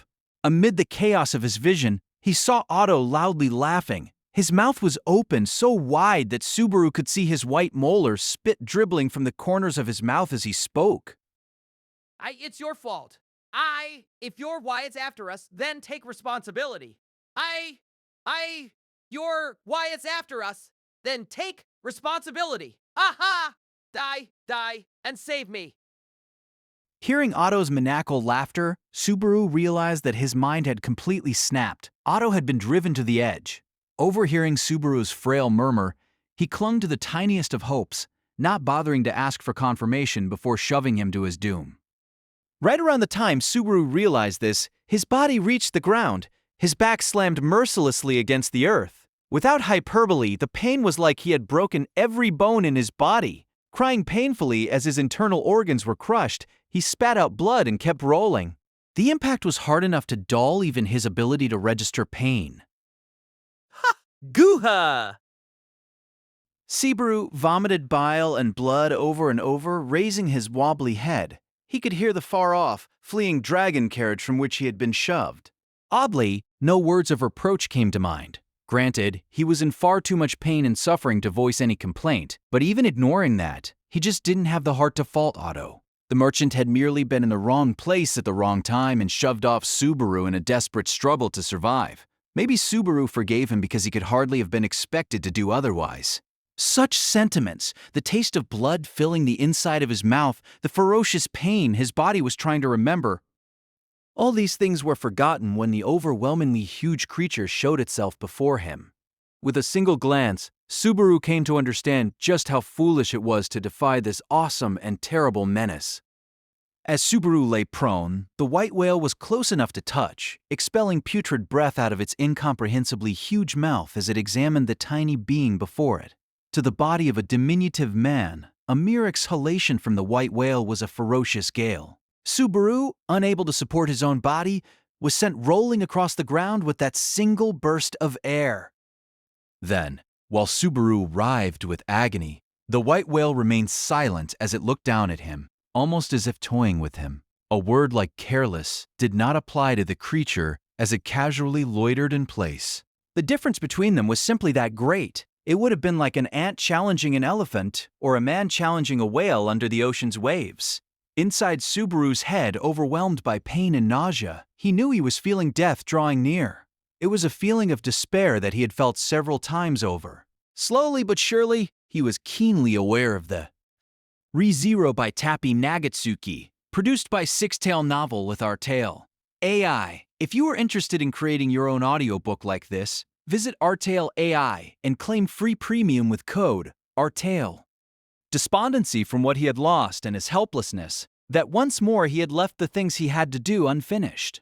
The emotions came to him like old friends, wrapping their arms around his shoulders like best buds as they laughed at his embarrassing troubles and his laughable struggles. He no longer had any idea what had gone wrong. But now that Rem was lost to him, Subaru had nothing left. He chuckled at himself for his ridiculous attempts at resistance and survival, even in his pathetic state. Stupid. Worthless. The lowliest of all lives, with nothing left to do whatsoever. He felt the white whale, right before him, drawing its nose close. Its open mouth was lined with the unyielding teeth that had chewed up even hard-scaled land dragons with ease. These teeth would bite down on him, chewing and grinding his flesh, bones, and very soul. I don't want to die. This time, Subaru truly despaired at how he was too weak to manage even that. Inside his chest, a sense of powerlessness like none he'd ever had before impaled him like a cold blade. His blood froze throughout his body. He despaired as everything in front of him turned black. No, I don't want to die. Save. I don't want to die. I don't want to die. I don't want to die. No. Save me, Rem. Save me. Tearful words and whimpers poured out of his mouth as the inevitable end to his miserable life drew near. It was pathetic. Repulsive. It could be called only a truly shameful sight. Anyone would avert their eyes at the spectacle and scoff at him. No doubt it would have hurt to even watch. He could not cling to life like this and hold on to his dignity as a human, too. It was wretched. Even bugs were more adorable and lived with more pride. This self-pitying boy, too filthy to count as a higher life form worthy of respect, was truly the greed of a pig. No, I don't want to die. Save me. Even so, he crawled in an effort to escape, grasping for whatever possibility might let him keep his life. His body, its strength exhausted, would go no farther. His fingertips merely pawed at the grass, lacking the power to claw the soil. Even the will to cry was now lost to him. Rolling onto his side was his final act of physical resistance. I don't want to die. Then he rolled onto his back, a plea for his life trickling out of his mouth. That was his final struggle to live. He could do nothing more. He could think no more. He could only await the inevitable.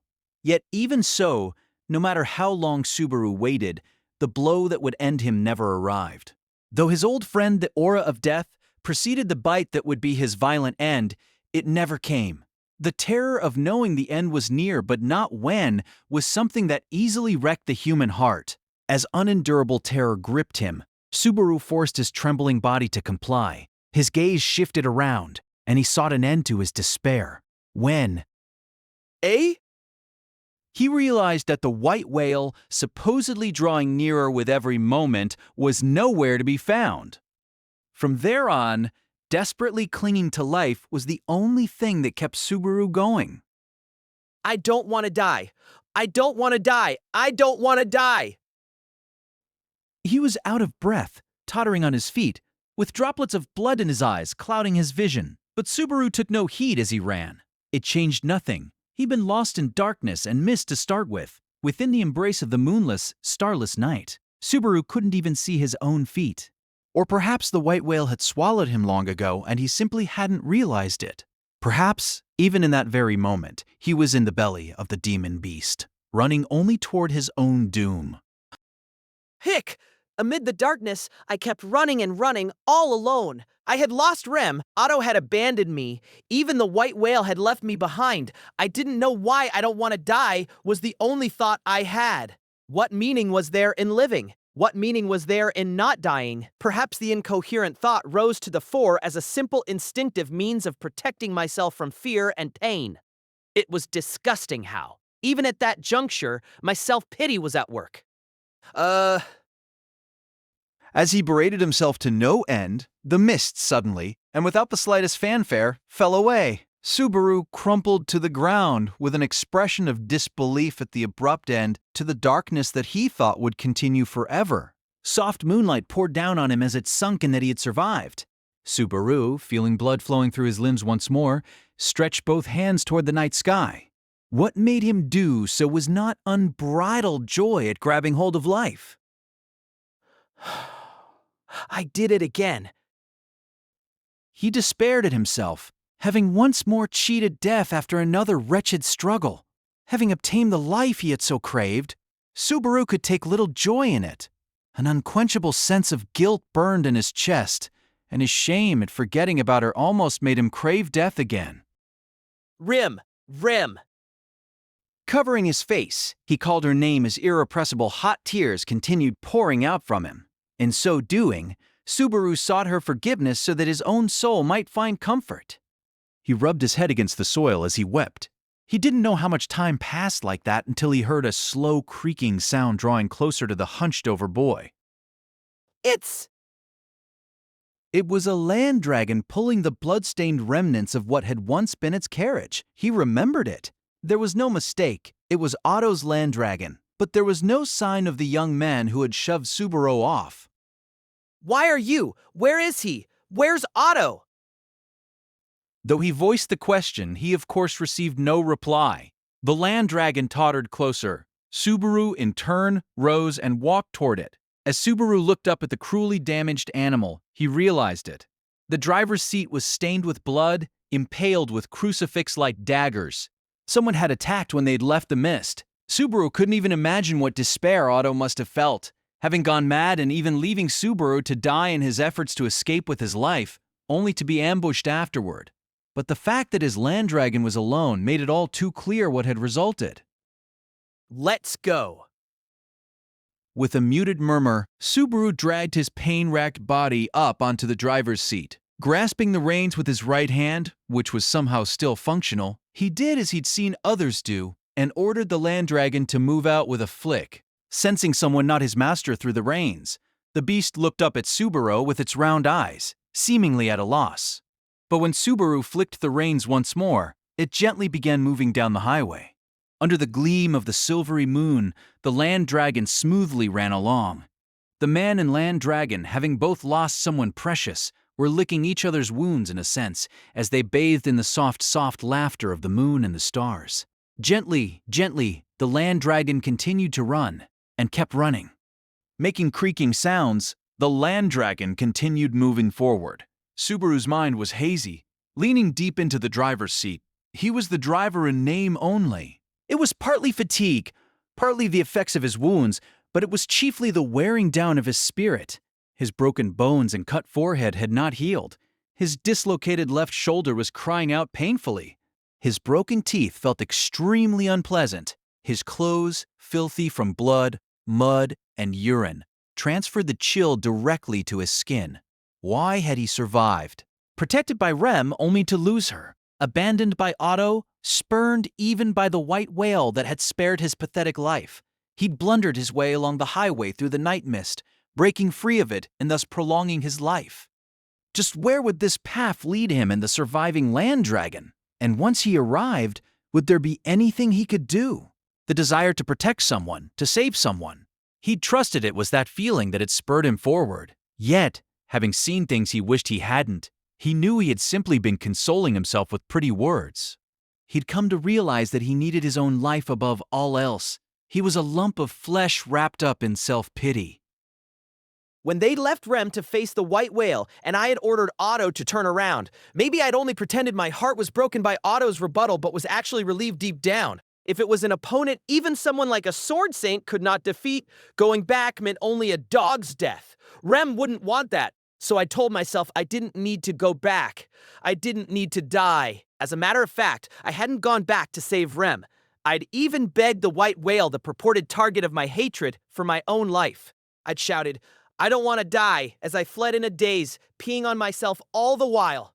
At the time, Rem's safety or lack thereof never entered the back of my mind even once. Rem had done a pretty stupid thing, throwing her life away for a man like me. But the stupidest thing is, There was no Rem anymore. Otto was gone, as were all the other traveling merchants. Subaru was alone, save for the land dragon silently continuing to advance along the well-maintained highway in search of human civilization. It didn't matter where. Subaru just wanted it to bring him somewhere. Subaru grew apathetic, releasing his hand from the reins as he collapsed onto the driver's seat. As he rolled onto his side, he could see the crucifixes still jabbed into a hard-to-see nook. It was evidence that Otto had been attacked by witch cult adherents he'd apparently encountered after slipping past the mist. All that time, Subaru had been wondering if the witch cult would appear before him as well. Would he meet the same fate as Otto? Would his meaningless life be cut down as well? Or if it came to that, would he be spared once more, even if he was face to face with Betelgeuse? Patel? Geuse? Haltingly naming the object of his hatred, Subaru knew just how hollow his own heart was. Even when voicing the name of the madman who'd brutally murdered Rem, mocked Subaru and was the root of all evils, Subaru's heart didn't feel a twinge. Even though only a few hours prior, Subaru's anger toward him was the only thing keeping him going. What the hell's wrong with me? Almost in pain from the discordant sound, Subaru grimaced and sat up. A forest. The land dragon had stopped its walking some time before. When he observed his surroundings, the land dragon was clawing at the ground of a woodland road surrounded by trees. Apparently the sun had risen some time ago, because white sun rays from above were baking Subaru's body. Now that he'd noticed it, Subaru savored the heat on his skin, soaking it up like a wick, when Subaru? he was surprised to hear an innocent, high-pitched voice call him by name. A number of diminutive figures had climbed onto the stopped dragon carriage, peering down at Subaru as he sat on the driver's seat. They pointed at Subaru and began to laugh at the sorry state they'd found him in. It really is Subaru. What's wrong, Subaru? Subaru, you're filthy. You stink, Subaru. What? But these were not laughs of ill-willed mockery, but rather warm chuckles reserved for those whom they bore deep affection. So, you're... He knew their faces. He'd seen them several times in the last few days. He'd seen them contorted in pain and agony, never to smile again. These were the grinning faces of the children living in Earlham Village on the outskirts of Roswaal Manor. In a daze, Subaru lifted his head and saw that there ahead on the woodland path was the human civilization he'd sought. He had finally arrived at the place he had longed for, that he'd craved so much. Subaru had made it back before he'd surrendered completely to despair and lost everything. Subaru! Subaru! Ew, what's wrong? Oh, look out! The children's voices rose. Subaru knew what they were trying to tell him. Regardless, his head had already grown heavy, and he could no longer support his body. Something stretched taut made a sound as it snapped, and once again, Subaru's mind fell toward a dark, quiet place, as if he were trying to shove all his troubles away. Wait, don't fall. Don't fall. He fell. When Subaru opened his eyes, the first thing he saw was a familiar white ceiling. The plain room, adorned with only a crystal lamp, was something of a rarity among the dazzlingly ornamented rooms of the mansion. When he was here, he could feel at ease as the rank commoner he was. And so he had taken a liking to it, selecting it as his own room. Under his head was one of the pillows so eternally soft that he could never get used to them. The fact that sheets had been meticulously pulled up to his shoulders made it clear that someone had tucked him in as he slept on the bed. It was Subaru's nature to become alert as soon as he opened his eyes, no matter what the situation. He looked around the room, seeing for himself that it was indeed where he always woke up. Ah. There was a girl sitting near the side of the bed, her eyes quietly lowered upon a book. She wore a customized, very exposing made outfit with black as its chief color. She had a white flower hair ornament and a lovely face. The sharpness of her stiff, beautiful features displayed her inner refinement.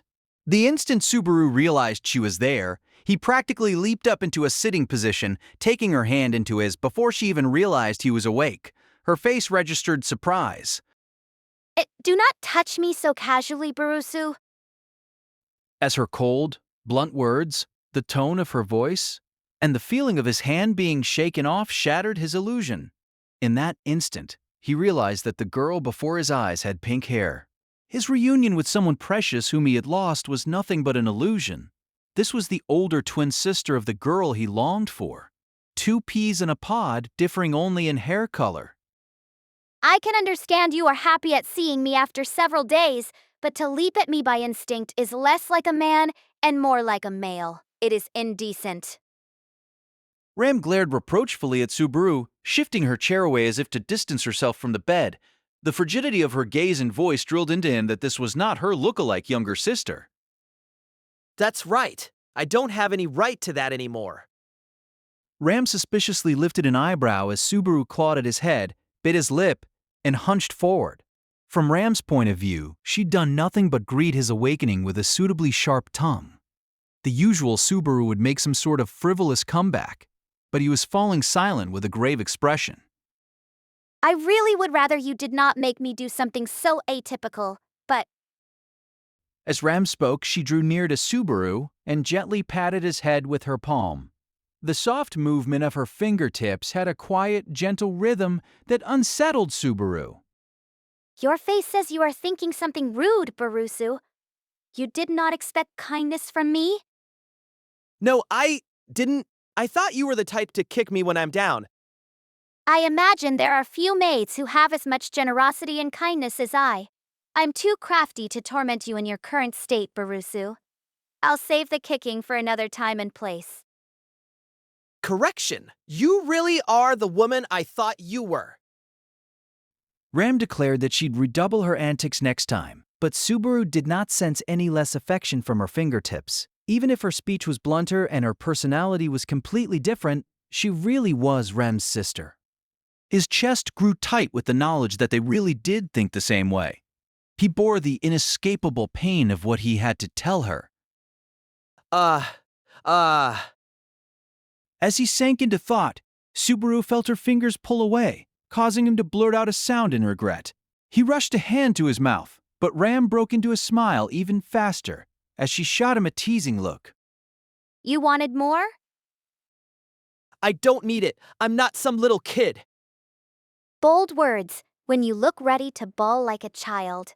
You're as stubborn as a little brat. Ram slumped as Subaru gave her a sulking sidelong glance. Her condescension was fully intact as she said, Now then, Barusu. Ram returned the chair in front of Subaru, sitting directly opposite him and staring at him. I must ask you what you have to say. Yes, you were in an awful state, Barusu. You appeared at the village with an unfamiliar dragon carriage, filthy and half dead. At first, when people from the village called for me to come over, I thought it must be some kind of joke. In a businesslike tone, Ram recounted how she'd carried Subaru back to the mansion while he was unconscious. Dislocated shoulder, cut forehead. I connected the broken bones. but your wounds will open if you force yourself. I disposed of your filthy blood and mud-covered clothes. I shall refrain from telling Lady Emilia that you relieved yourself in them. Yeah, that's a big help. Subaru's muted reaction made Ram lower her shoulders with chagrin apparent on her face. To Ram, that last part was just a tiny bit of humor, but it would have been a big problem for Subaru otherwise. And the one who healed my wounds was... Lady Emilia. Just like that, Ram said what Subaru had feared. When Subaru hung his head at the reply, Ram put her hands on her hips and humped through her nose. It could not be helped. I asked Lady Beatrice first, but she refused. Though given how fickle she can be, I fully expected that she might decline. Did Emilia say anything about me? I shall tell you nothing of it. That is something you should ask her yourself. Ram replied icily to Subaru's meek question while patting his formerly dislocated shoulder. I have not heard what occurred between you and Lady Emilia in the royal capital. I am not interested. From your reaction just now, it would seem that you did nothing good regardless. That's pretty harsh. I think it is a fair statement, is it not? More accurately, you are afraid that I will address the main topic of concern, and you wish to clumsily put it off as long as possible by talking about something else.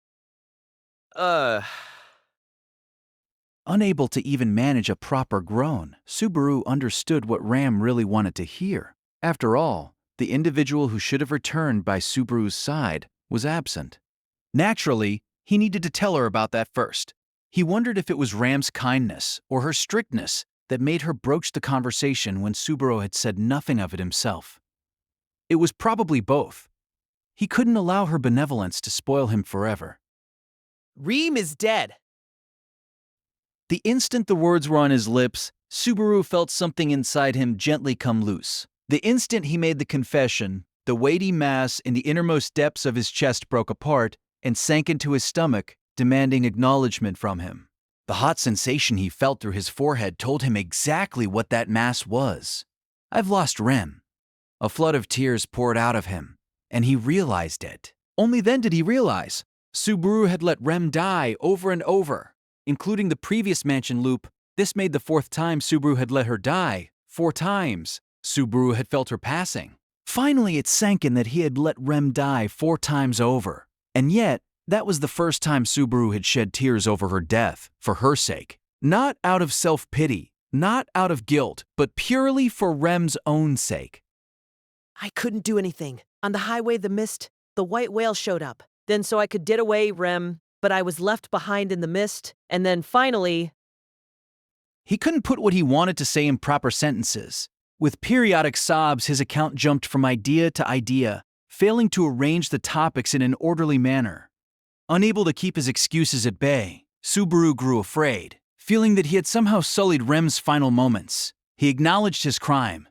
He would accept his punishment, one befitting an unsightly man such as him. That was why he had to explain everything as clearly as possible. Who is Rem?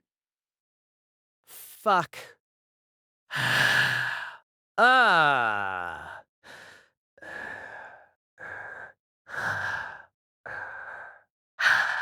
Air, huh? He didn't understand what was being said to him. Unable to grasp the meaning of Ram's question, Subaru made incoherent sounds in response. Who is Rem? What did that even mean? But seeing Subaru lost in doubt, Ram cocked her head and opened her mouth once more. Barusu. Who is this Rem? Her eyebrow hadn't even twitched at the mention of her twin sister's name, and now she was asking who she was. Do it. So, what do I mean? Who? Don't say stupid things like that. It's the name of your little sister, isn't it? Rem, right. Fair, it's the name, right. Rem. This isn't the time for J. My little sister? Ram put a finger to her lips, closing her eyes as she seemed to sink into serious thought. Subaru had seen the gesture before, but in his present state, it was extremely difficult to endure. He felt the urge to yell, "What the hell are you doing?" and punt Ram all the way into the mist at that very moment. My little sister Rem, ah, You remember now. I cannot remember what never was. I have no little sister. I have always been an only child. Subaru's face went very pale as Ram's plain statement defied his every expectation. That's crazy. What are you saying? I do not have a little sister. Don't mess with me! If Rem didn't exist, what happened during that mess with the demon beasts in the forest? You, Rem, and I went there and... Truly, what is wrong with you, Barusu? I am loath to admit it, but half the credit for exterminating the Irugaram pack is yours. The remaining half goes to my own efforts and Roswaal's power. There is no place to slip in some long-lost little sister named Rem. Even when hearing Subaru's protests, Ram obstinately refused to acknowledge her little sister's existence. Inside of Ram, things that had most certainly happened had been overwritten with false memories. He didn't know what it meant. He didn't know why she was answering him in that manner. This ain't funny. Not even a nightmare would have a script this bad. As always, I am quite serious. It's you who's dreaming, Barusu. Dreaming. You're saying I'm dreaming? Stop messing with me. With Ram completely at sea, Subaru pushed aside the sheets and got out of bed. His endurance hadn't returned. His lower body wobbled as he walked out, driven by his fierce emotions. Barusu, you should not be up yet. Shut up. Be quiet and come look. Ram extended a hand toward his tottering body, but Subaru brushed it aside angrily. Subaru had been sleeping in his bedroom on the second floor of the mansion's east wing. Rem's room was on the third floor, so he walked to the stairs leading up in search of some trace of her. Your endurance has not returned. If you continue to force yourself and collapse, it will only cause me trouble. Ram followed behind him, speaking to him, but Subaru, his shoulders shaking in anger, had no intention of listening. Taking more time than usual to climb up the stairs, Subaru headed straight down the third-floor corridor of the mansion before stopping in front of a room, Rem's room. Once Ram saw it, surely her ridiculous notions would shatter into dust. Subaru grasped the doorknob to the room and marched in. He didn't hesitate. If he did, Subaru's timid heart would let him make more excuses. He had no time to be worried or conflicted. The room he stepped into was plain but decorated in a reserved feminine fashion. No way! There was nothing. The space he just entered had a made bed and a little table, no different than any of the other empty rooms. Rem's had been simple, but this was different, completely devoid of personality. The little feminine touches and decorations had certainly been in hers. This can't be Rhea! Looking around the room, Subaru couldn't believe it and rushed out into the hallway, ignoring Ram's gaze as she stood beside the door. Subaru counted the rooms from the stairs to this one. He'd made no mistake. There was no way he could have. He could find the place with his eyes closed. Then why? See, could it be Beatrice? Maybe she shuffled the spaces around on me like that first time? Barusu. That's right, that has to be it! Why that little playing her games to make fun of me? Barusu, stop it. Seeing Subaru grow hysterically desperate, Ram quietly dropped all hint of affection. Shocked, Subaru looked at Ram. She gazed back at him, the almost unthinkable, plaintive look in her eyes expressing just how much she was concerned for his well-being. But it was wrong. That wasn't what Subaru was looking for. Rem? This is her? There has never been such a person at this mansion. Ram shook her head, her eyes clouding as she said, as if to slap him to his senses. I do not have a little sister. And so she finally destroyed his doubts. He'd meant to own up to his responsibility, to bear his crime on his shoulders. He had meant to accept that all too heavy burden, the responsibility he wished to cast aside and flee from at that very moment, and face up to Rem's death. Did I not even have the right to mourn Rem's death and plead for forgiveness? I'd done things thinking it was for Emilia's sake, but she hadn't accepted me. Our feelings were at odds and still remained on different trajectories. Rem, who'd thrown everything away for my sake, had expended her life in heroic fashion as the world repeated itself. And yet, the world had robbed me of the duty to shoulder the responsibility of her life. Time, the world, the witch cult, the white whale, various obstacles stood between me and what I desired. Why was the world so cold to me, betraying me and all my feelings? That was... Barusu, please return to your room. As Subaru stood dumbfounded in the unoccupied quarters, Ram spoke thusly to him. With Subaru rooted to the floor, Ram, standing beside him, pressed a hand to his back to lead him out of the room and said, You must be confused about many things because you are tired. Head back to your room and keep dreaming in bed. I have things to do, so I cannot stay with you like this forever. Even though Subaru was beaten down, Ram's decision was strict towards Subaru. She meant to carry out her assigned duties without coddling him any further. Back to your room and sleep. Repeating the command one more time as she left, Ram went down the stairs and vanished from view. Certainly, if he slept, as she said, he might be able to escape that sense of alienation. It was all a bad dream. Surely, he was dreaming, so he'd go back to bed to dream. He should just run away, run away, run away. He'd fled all the way to where he stood now. If he kept trying to get away, like he always had, like he always would, if he ran and ran and ran, then... Then what? Subaru murmured, his foot stopping just as he was about to take the stairs down. Judging that he needed to escape into a dream, he'd had dragged his feet over to the stairs. Slightly raising his jaw, Subaru looked at the steps up to the next floor. No matter how far he fled, it'd all be the same. And Subaru would have betrayed Rem again. Rem had protected Subaru, gambling with her own life so that he might escape from the white whale. And for what? So that Subaru could finish what he'd started. For his goal of saving the people precious to him from the evil clutches of the witch cult. If he abandoned that objective then and there, letting go and fleeing into his own mind... That's a lot lower than begging for forgiveness. Subaru turned away from the stairs leading downward. This time, there was no hesitation in his gait. Subaru put his foot on the first step and went up, not down, because that was where he would find the reason for his return. Stepping firmly upon each step, Subaru slowly headed up.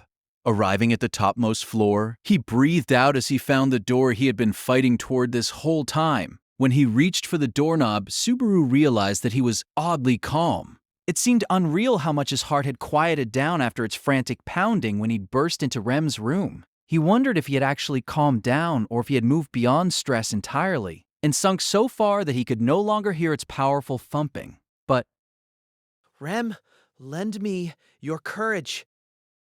when he voiced that name, Subaru felt his hand become stronger. That strength transferred to the doorknob. He gently opened the obstinate-seeming door, and on the other side of the open entryway, a girl was sitting at the desk, looking back toward him as she said, Subaru. When Subaru heard the chime-like voice calling out his name, he closed his eyes. He finally remembered the deep emotions rushing through his chest that were difficult to put into words, and that he had returned for the sake of hearing her voice. She was a girl with fluttery silver hair, pale skin, and violet eyes. Sadness marred her fleeting, beautiful features. The girl, Emilia, rose from her seat and said to Subaru, Why did you come back? It was not the words themselves but the trembling tone of her voice that robbed Subaru of all thought. Here was Emilia, lacking all strength in her eyes, her lips quivering. It had been a little while since he had seen her. He felt like she was thinner than when they had parted. Both her voice and her eyes were clouded with fatigue, enough to suggest she hadn't been getting any sleep. She'd probably been backed into a corner, her spirit worn down by external influences. Thus, Subaru stepped forward, ignoring Emilia's question as he offered her his hand.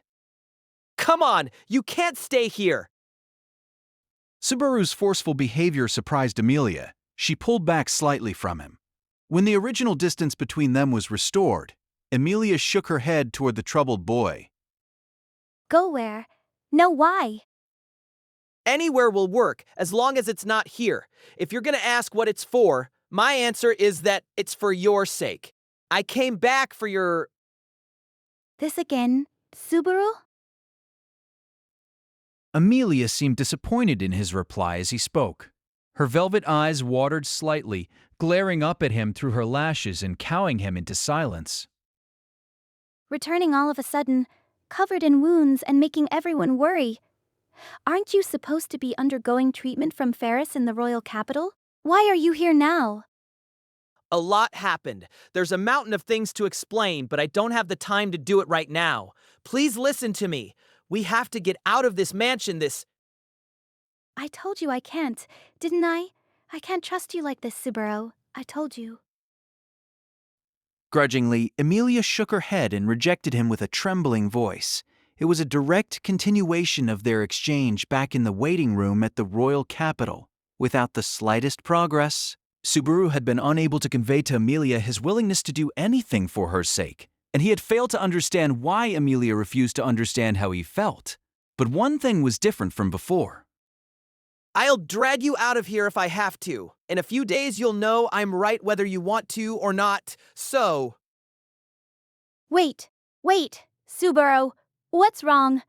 This isn't like you, Subaru. And yet, just shut up and listen to me. The instant he shouted, Emilia's shoulders trembled. Before her unbelieving eyes, Subaru's ragged breaths came with as much force as his angry yell, and he glared intensely at her. You can't stay here. You'll regret it. I know you will. It won't help anyone. It won't save anyone. I don't want to suffer anymore. I don't want to suffer anymore. I don't want to cry anymore. What are you talking about, Subaru? I don't understand. Shut up. If you do exactly what I tell you, it'll be all right. Everything will turn out okay. It's true. Why doesn't anyone understand that? Subaru clawed at his head, raising his voice, not toward Emilia, but at the irrationality of the situation. No doubt Emilia could not understand the meaning behind Subaru's angry outburst. But this was the only place where he could express these curses aloud. Only before Emilia could Subaru vent about all the senseless things he had encountered and bring out all the ugly emotions he had borne with such difficulty. Seeing Subaru plead in a tearful voice, Emilia lowered her eyes in sadness. I'm sorry, Subaru. I don't get what you're saying. I really can't understand it. Emilia's eyes remained lowered as she softened the tone of her voice in an effort to soothe Subaru's spirit. I want to understand. But even if I could understand with time, I can't give you that right now. There are so many things I need to do. That's why right now, It'll all go wrong. Subaru interrupted her show of concern with a few short words, trampling upon Emilia's feelings. Hearing the malice filling his voice, Emilia was in shock, blinking as he repeated the words. It'll all go wrong. You're no good. You'll fail. There's no way you could do it. There's no chance. You're all talk. Totally beyond saving. No one can rescue you. You'll just keep doing rash and reckless things, and the number of corpses in the pile will be the same. That is your future. The satisfaction filling Subaru's body was pitch black, mean, ugly, and contemptible. As each word that fell from his mouth sounded in Emilia's ears, the pain on her face let him truly see the effects of jamming his feelings like blades into the weak points of her heart. At that moment, Emilia was forced to pay attention to everything he said. In that instant alone, he took morbid joy in the fact that she could not ignore him. He'd rejected her determination, laughed off her resolve, callously trampled on her actions, scoffed at her past idleness, and prophesied a completely dark future. As Subaru watched Emilia, stunned by all he'd said, his heart. Why? Quietly, Emilia murmured, "Why?" Grief at Subaru's heartless words, along with pain at his description of an inescapably dark future, caused Emilia's expression to stiffen. But even then, her violet eyes remained unclouded. Captivated by the haunting, dimmed gleam of her eyes, he watched the world reflected in them. In other words, Subaru himself, as seen by her. Then, Why do you look like you're crying from so much pain, Subaru? only then did he realize that a twisted smile had come over him while his tears poured out. He knew that everything he'd said had been thrown back in his face. Reflecting upon each and every word with which he'd crushed Emilia's feelings, eyes running all the while, he realized they amounted to nothing. With everything he said, Subaru had managed only to slice himself to ribbons. Determination, resolve, actions, past, future. Subaru's had been rejected as much as hers. He felt like it was futile no matter how hard he tried. He knew that he was seized by an urgent need to do something. As for what he was struggling against, he had no idea. He knew only one thing. She brought me this far. No, she stayed with me this far, and there are things I have to do for her. Rem? Subaru anxiously searched his heart for the original feelings that had brought him to where he currently stood. Emilia, listening to his seemingly meaningless utterance, tilted her head slightly. Then, His breath caught, the way Emilia had said her name.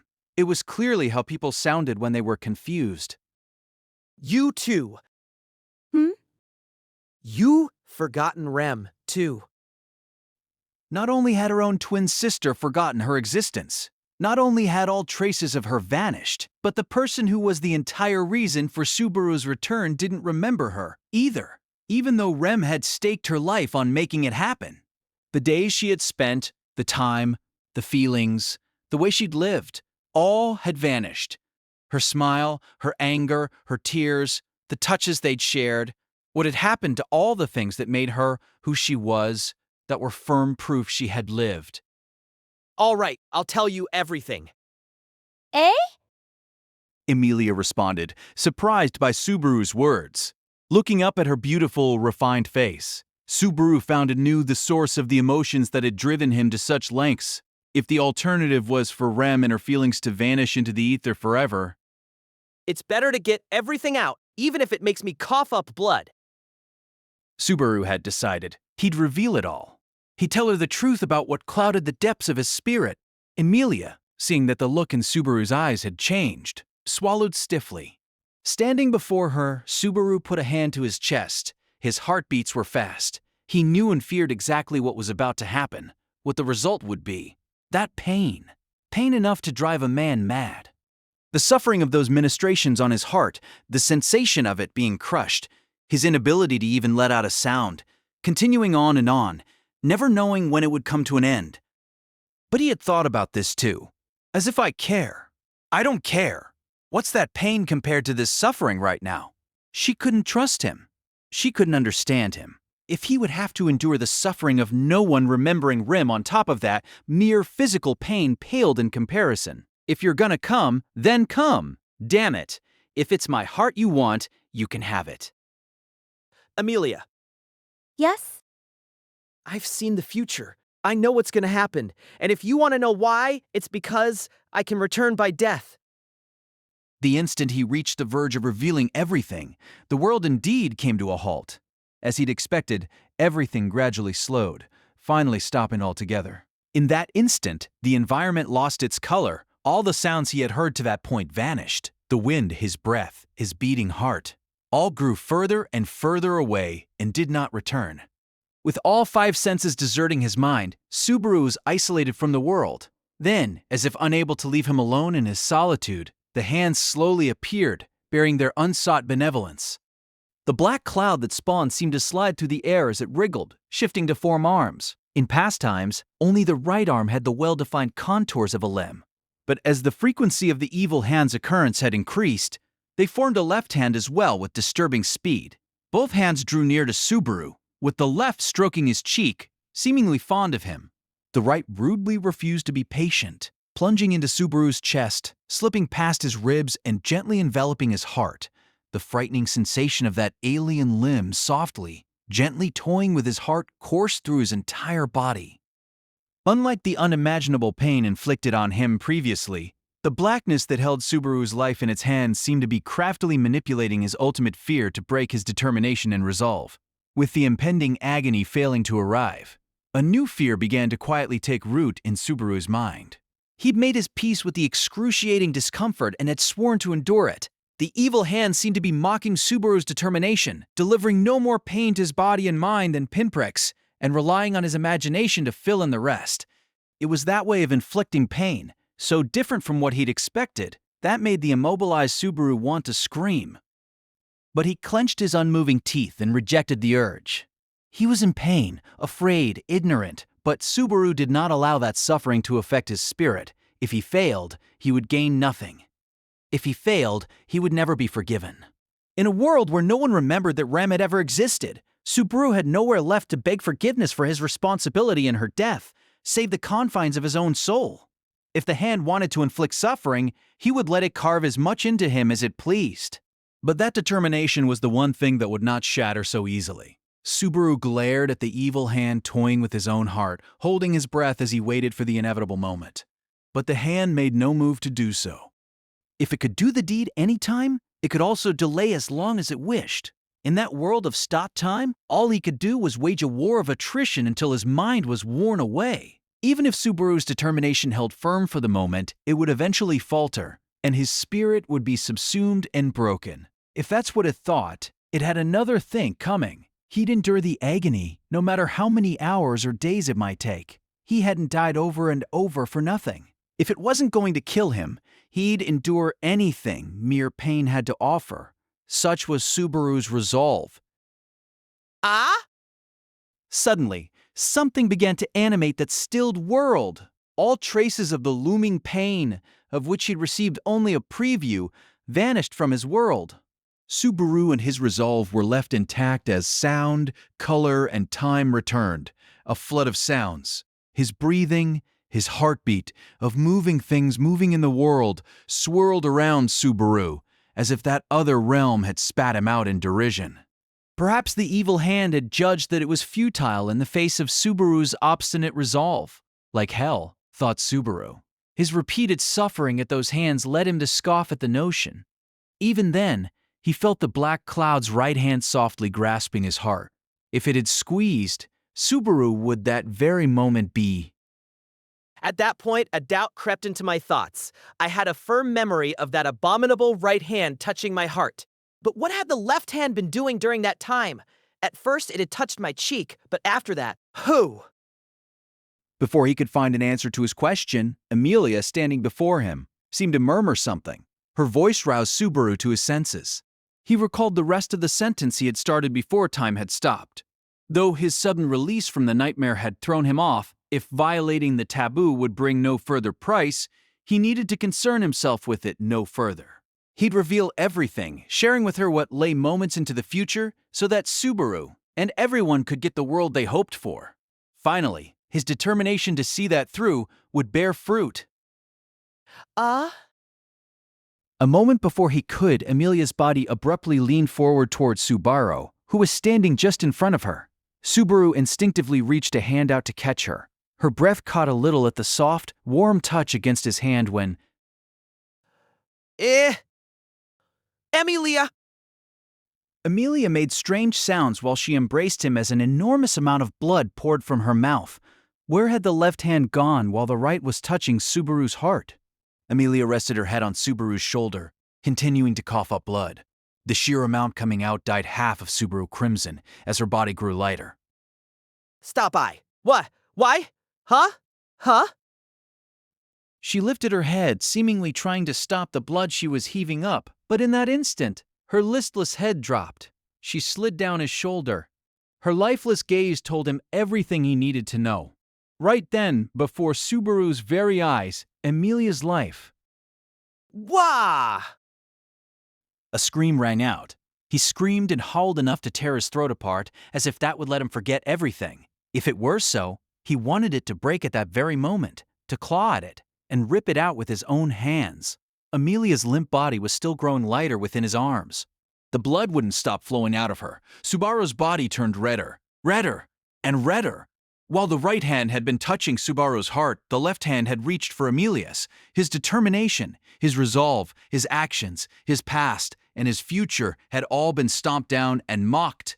His stubborn determination, the resolve that he had only just decided would never be broken, had been smashed to pieces, and Subaru Natsuki plunged into an abyss of despair. His scream reached higher and higher, never fading. It had finally come to this. Subaru had killed Emilia. This time, he surely had no more blood to cough up, no more tears to weep. He had been wrung dry. How much did he have to cry? How much did he have to suffer? Had he done something so unforgivable? His spirit had been wounded and trampled upon. He'd been robbed of someone precious. He couldn't protect the people he needed to protect. And by his hand, the most important person to him in the world had cruelly lost her life. Had someone levied some kind of judgment upon him? I'd been wrong. I'd misunderstood. I'd gotten cocky. I'd become conceited after skillfully using the curse of the witch on my soul to turn things around before. Encouraged by the thought that I'd come back even if I died, I'd dismiss the abominable being known as the witch along with her evil hands, and this was the result. All those things, accumulated together, had produced the tragic spectacle now before me. Subaru fell to his knees, resting Emilia's corpse atop them, as his hollow eyes wandered aimlessly about. How much time had passed since Emilia had lost her life? When he touched her cheek, it had gone cold. The heat had faded from the blood that poured from her mouth. Her soft limbs had begun turning stiff, leaving him with less and less with which to deny her death. Subaru, understanding that, remained unable to move from the spot. He was exhausted. He'd suffered so much. Surely it was all right for him to stop now? Was there any human being anywhere in that world who had undergone as much as he? He'd made efforts unthinkable for his old self, trying to manage somehow. Even so, he'd been unable to avert the worst case. The calamity had overtaken him, and he had lost everything. Then what more could... Yeah, itch. Your face seems to say, I am the unluckiest man in the whole world. No one should have been there, so Subaru doubted his own ears when he looked toward the entrance. As he sluggishly brought his head around, he saw a single girl standing in front of the door. She gazed at Subaru with disdain. Her long, cream-colored hair was split into two beautiful rolls, and she wore an ornate dress fit for a Western doll. She had an adorable face, one Subaru had not seen upon his return to the mansion the last 2 times through the current series of loops. Fair trice!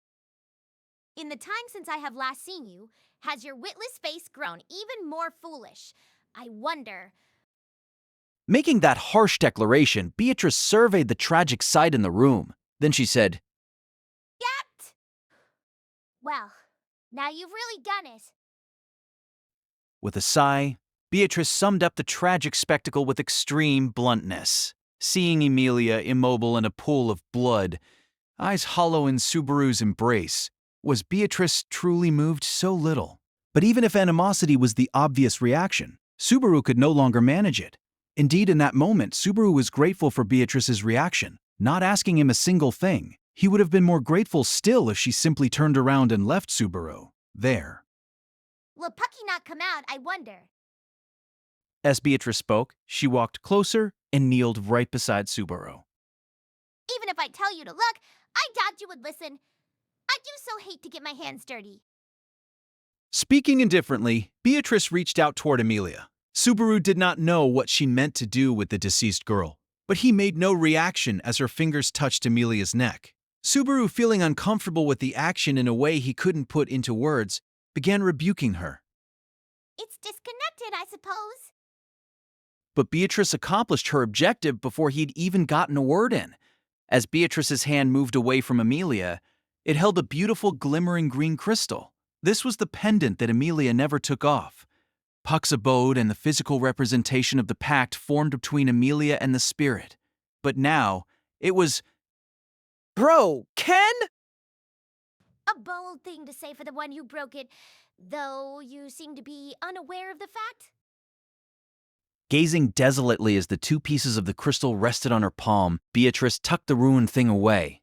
What had happened to Puck, the spirit who should have been inside the broken pendant? What had happened to the spirit who had loved Emilia, now resting in Subaru's arms, so much that he had called her his daughter? Where had he gone? Are you concerned, I wonder? Pucky is not dead. He has simply been returned to his true body for the moment. It is only a matter of time until he comes, but it shall not be too long, I think. But it shall not be too long, I think. Responding matter-of-factly to Subaru's unstated question, Beatrice stood up with a slight flutter of her skirt. Subaru watched the girl's bouncing hair rolls as he took solace in her answer. If that spirit was alive, if he would be returning here, then he'd probably. Do you have something you wish to say? I wonder.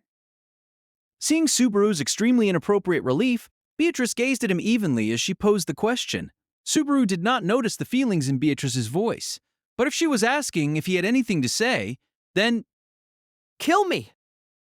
he wanted someone to end his life then and there. He was sick of everything. It had been one thing after another, and he was worn out. So he wanted to die. He wanted to die and end everything. Even if he died and did it over, he'd probably lose it all again. If things started over when he died, or even if they didn't, he no longer wanted to be in that world.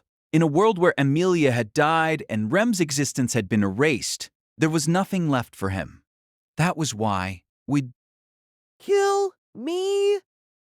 Putting an end to it all was Subaru's only hope for salvation.